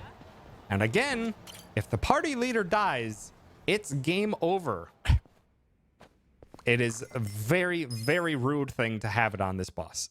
I am fine with one-hit kill attacks, not in a party leader death scenario. Or party leader death equals game over scenario. It is one of my few complaints over boss fight design in this run or in this game. Is that is an incredibly rude fight to put a one-hit kill attack when you so rarely ever see a one-hit kill attack. That basically means that in order to be safe in some of these types of games, that you would have to have one-hit kill resistance on your main party member no matter what. And that is not great when you're restricted in that manner. But we're finally at... Who could have guessed that this would be the final location of a Yakuza game? The Millennium Tower! Because is it really a Yakuza game if it doesn't end at the Millennium Tower? I say that like I know all the endings of Yakuza games, but Yakuza Like a Dragon is the only Yakuza game I've played. I've watched plenty, a few speedruns of various Yakuza games. I watched a full playthrough of Yakuza 0. God, Yakuza 0 was fantastic, and I can say that even as someone who's just watched it. But God, I absolutely love this game. I missed quite a few references, starting with this game over any other. But I still absolutely adore this game. And it didn't damper my first experience with it at all. And the more I learn, the more it makes sense. And the more I'm just like, oh. I'm just like, I'm enjoying some complexity more as I'm learning more. Any plans on playing other Yakuza games? Not right now. I've just got too many things that I want to do. But I should. I really should. If anything, I'd probably pick up one of the Judgment games. Judgment and Lost Judgment, also by Ryuga Gotoku Studios. That are ostensibly the extension of... God dang it! The extension of the Yakuza franchise and continuing the brawler-style combat. Wrong move! That's not good. This fight's gonna be really slow now. I did an oopsie. So this fight, normally not Rose Typhoon, you're supposed to use Robson. Also, these peer reviewers are very fast and they really don't like Eri. They almost always go after Eri. It's very rude. Also very weak to blade attacks.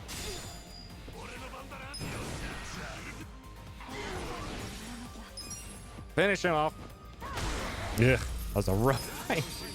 That is not how that fight is supposed to go. I apologize for being distracted by my own commentary. It happens. It happens. The downside of trying to explain absolutely everything you're doing makes it sometimes so that you're focusing too hard on explaining it and you're forgetting about actually doing it. All right. This fight's an easy one, but this fight leads us into the fact that we can actually skip fights. We can actually skip fights in this set piece. There are 3 fights that we can skip. This first one we skip by heading quick to the right, hugging the right wall, over into here, and we did it. Skip 1. 1 down. This fight starts with a head trauma onto the Dark Sweeper. He's very fast. Also, he has a ton of HP, so head trauma needs to be our way to go. Rose. Darts.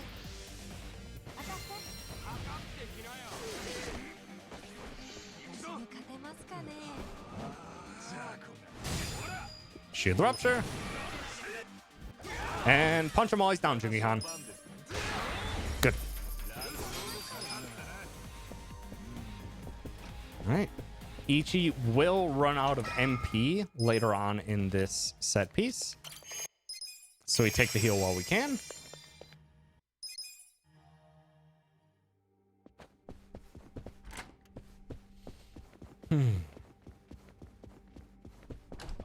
Off to the next fight. This one is Phantom Drive on the main one. Rose. Darts. Possibly could finish faster if I did Adachi Shield Rupture, but it's fine. This next fight is even simpler. This next fight's a good one, though. Because it's just as simple. Guard. Rose. Done. Mana points? I believe it is mental points in this game. Still MP. This is the next fight skip. We did it. It looks easy, but it's strained. You can mess it up actually quick. Just kind of have to take a nice shallow angle across that corner. But if you take off the corner or anything, you get into that fight and you waste probably like a minute and a half. All right, next floor. This fight is a little bit of a strategy to it. Essence of Phantom Drive. Guard. Darts.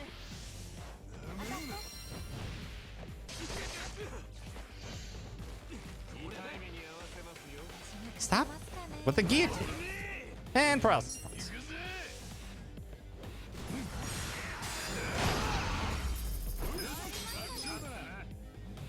And now is the final skip. The final skip of this set piece. We need to hurry on as fast as we can. Over to here. Wait behind the wall. Wait for those gentlemen to get behind the pillar. Go.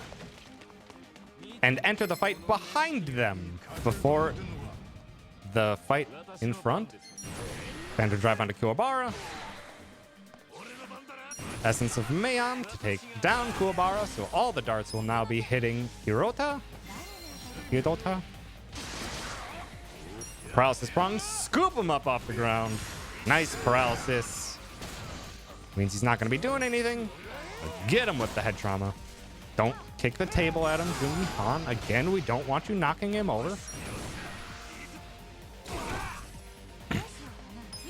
Should be fine if a dart doesn't, or if a dart whiffs. Jungi Han can just go in and punch. Or now he's too far away, so it's fine.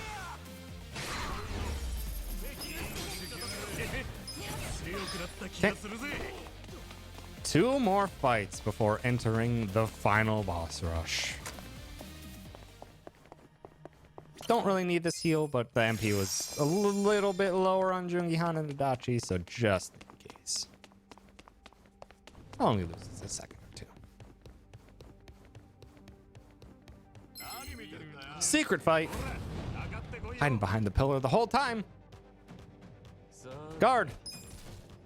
Robson. Oh, nice boost. Not needed, but still a nice boost. And darts.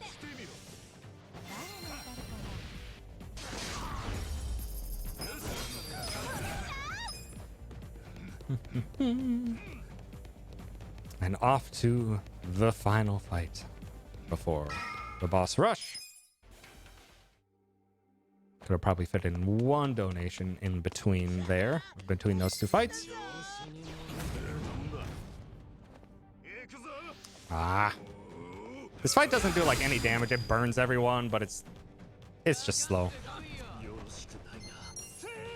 These enemies do have attacks that can kill Ichi, and that's what we really don't want to see.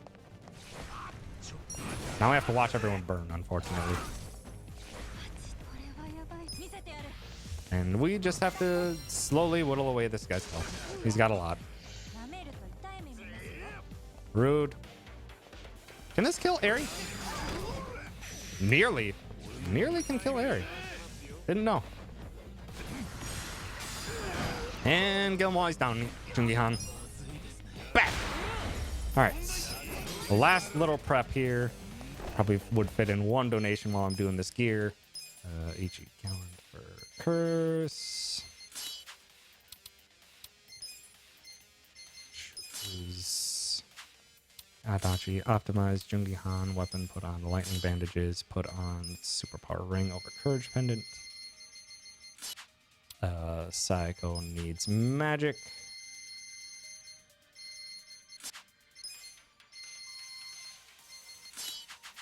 Party edit, Adachi for Saiko. Heal. MP's good. All right. On to the final boss rush and the longest fight of this run. Oh, Tendo. Tendo. This guy has 26,000 HP. He's very fast. Doesn't do the most amount of damage, but he can absolutely waste a lot of our time if he wants. We're going to start with Jungi Han to land a poison, hopefully. Didn't land it, that's unfortunate. Hopefully, Eri can make up. Royal Beaton is what we don't want to see because it's 2 attacks in a row. Now, Eri's going to be using Trickster's Top Hat, which is a 1 in 4 chance to land a poison. Oh my god. Thank you, Eri. I'm glad that happened first try, but that is only a 1 in 4 chance to land that poison. There is fire, there's ice, and there are attacks that hat can also throw out. We only want the poison. And as I was talking with the bleed, has different tiers. Bleed has different tiers, but so does poison. The poison shot from Jungi Han does like 90? Does like 90 or so damage per tick of poison. Also, this poison will never go off of Tendo. It'll be doing damage the entire fight. But Ares poison does 190 every single tick. Significantly higher. Landing this poison saves so much time. Now we just got to be paying close attention to our health. Dragon's Descent is good. That costs 2 turns and is not that much more powerful than a regular attack. That's what we like to see. Ichi will heal next time. I think Eri and Psycho both use one of their buff turns, so I need to pay attention to that. Yeah, and Ichi will heal. We don't need MP heal yet, so I'll just get everyone back to full. I only have 2 more full heals. I need to remember that. Good. Dragon Descent is good. We like to see that.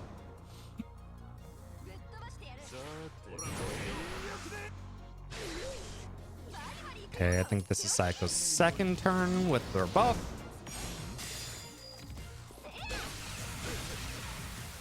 And the reason we don't have Adachi in this fight is because Psycho does such great damage. Also, Adachi really can't do much damage at all. Because Tendo is incredibly resistant. Stop hitting Junyan while he's on the ground. Tendo is very resistant to blunt physical damage. And that's really like all that Adachi can do. So Adachi does not do a great job in this fight. I'm gonna do a single target heal onto Junhan. Ichi can't do much damage in this fight, so Ichi's gonna be our primary healer. If he gets a free turn, we're gonna launch a rocket launcher. But probably, yeah, Ichi's next turn is going to be rebuffing Psycho because this is Psycho's 3rd use on the buff, so it'll be down by her next turn. Next Jungi Han turn needs to be a Muscle Soda onto Eri.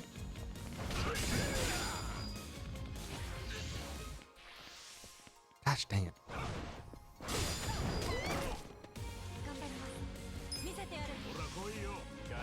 Everyone should be fine. Yeah, we're going to be pushing into next phase. So Psycho Coercive Shout. Get that buff back on her.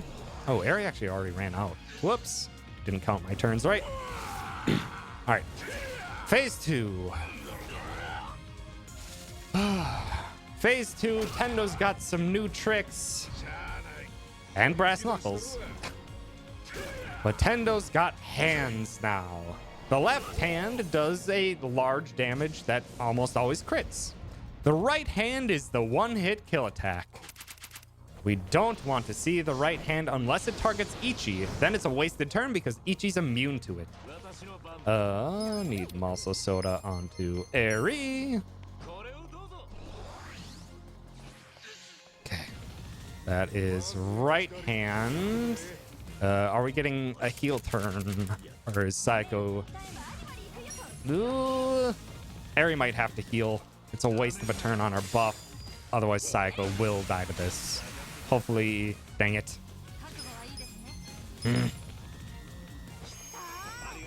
Unfortunate. I had to, otherwise Psycho's gonna die. Give us an MP heal. Okay, now we can go back to damage.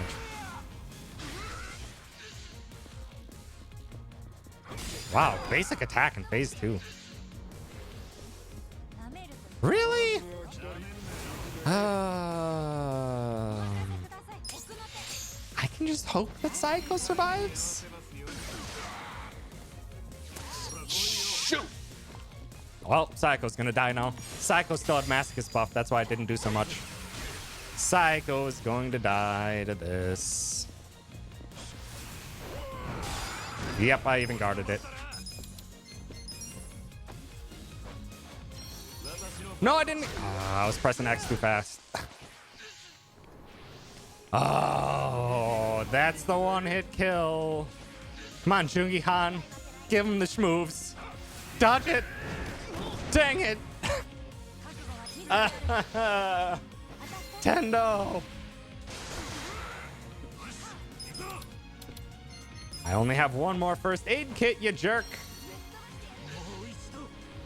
Okay, that's fine. Target Aerie. Aerie's at good health. Also, I still haven't gotten any rocket launchers off. I'm gonna heal with Jungi Han then, and then I'm gonna rocket with Ichi.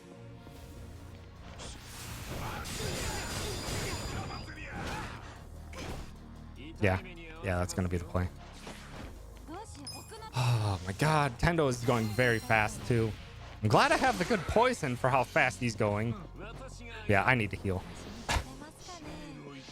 Okay, we have plenty of MP, so I'm just gonna make sure everyone's surviving. With my last full heal. Hit him with a rocket launcher.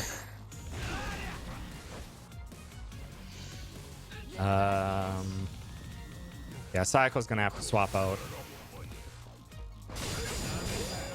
Because we don't need Sayako for the next fight. Hopefully we can get Tendo to death before Adachi's turn. I think we should be able to. Yeah, we should be able to. This plus poison will maybe do it. Come on, poison, do the kill. Yes. Whew. Okay. All right. Not the greatest Tendo, but it'll get the job done. All right, this will be time for the one quick donation before entering into the second to last fight against the real Aoki, the governor of Tokyo. I haven't discussed this story much, and I would do a poor job of doing it. But that is Masato Arakawa, actually. Arakawa Sr.'s son, who is now governor of Tokyo. And we need to take him down. Head trauma. We want to focus him down so we can hopefully end this fight one cycle of turns early. Land a crit Aerie. That is not a crit Aerie. Summon Seijima. Doing great damage and lowering Aoki's defense. Aoki will summon backup. Ah, there's the transfer shield too. Dang it. Okay, well, we're gonna try for the rocket launcher.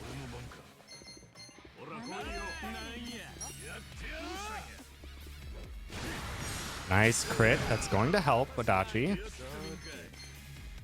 The transfer shield increases Aoki's defense, which is obviously not great for us. Oh, nice. You're at point blank range. Get him! Good job. Majima to get that frickin' transfer shield off of Aoki. Get up, Aoki. We need to do damage.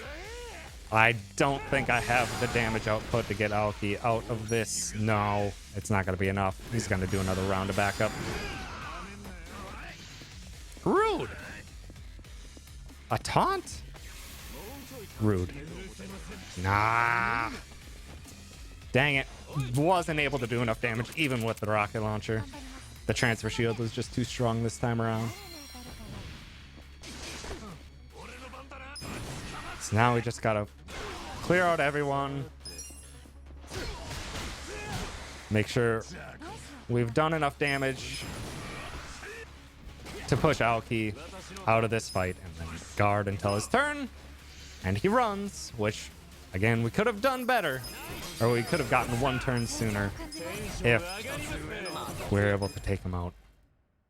But we just didn't have the damage. Unfortunate. And on to the final fight. But before that, we need some damage.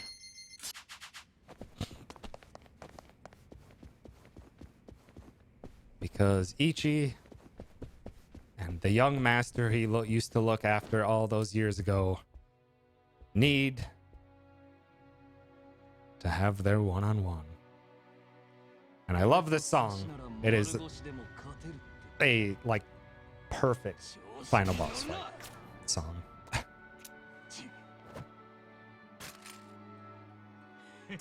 It's a one-on-one fight.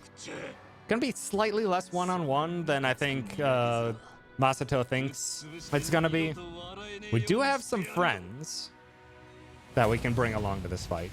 Not our allies, but we do have some pound mates left over. Kiryu, come say hi.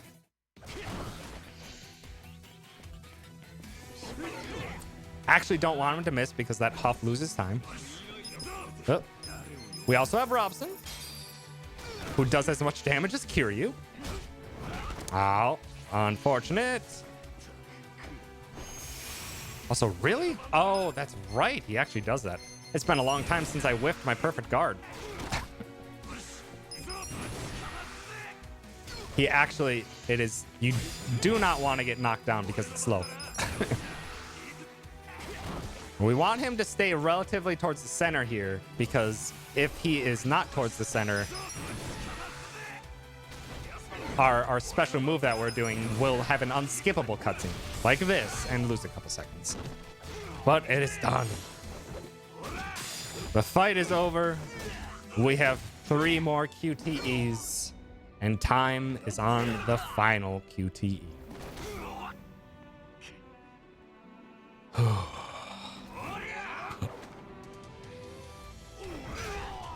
And I just love having this play out because, God, I love the timing of the music with this.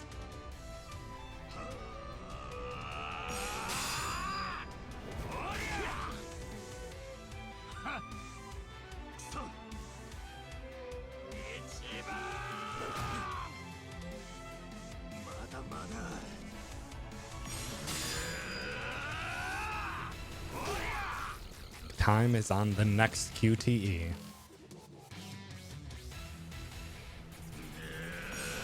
Time. And that is Yakuza Like a Dragon.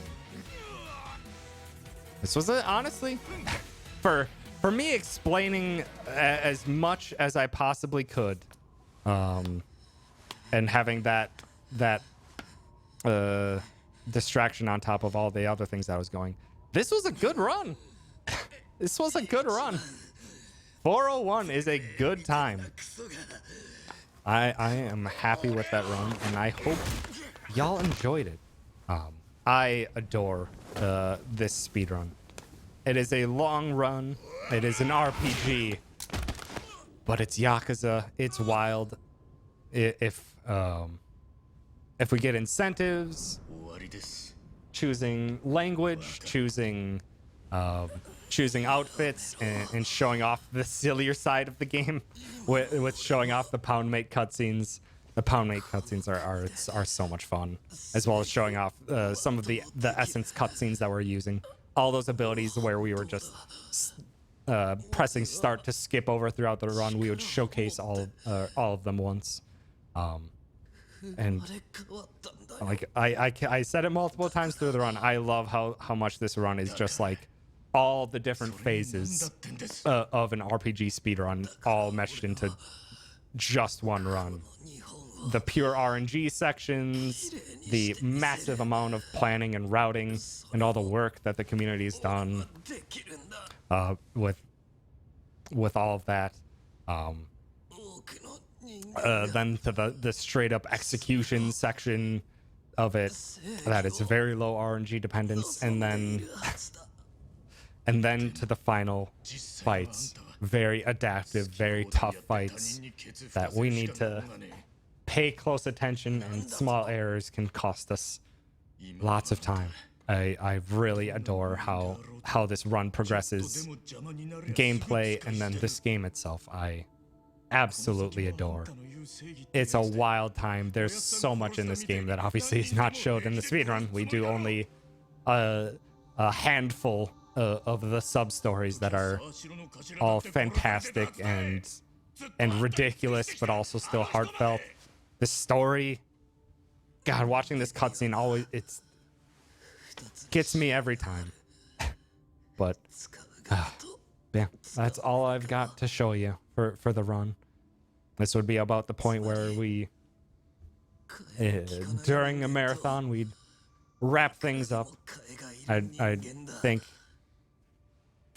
everyone, and I'll thank the wonderful submission people that are gonna have to watch through this, because it's a lot of work, and I appreciate all the effort you do to get this marathon set up, and I hope you enjoyed the run. Hope you enjoyed the run as much as I did. Yeah. Last closing thoughts are just thanks for watching. Thanks to chat for hanging out, even if they're not visible on stream. They've been a great audience. Thanks to the Yakuza speedrunning community for welcoming me in and being open to all the silly ideas that I've had. Like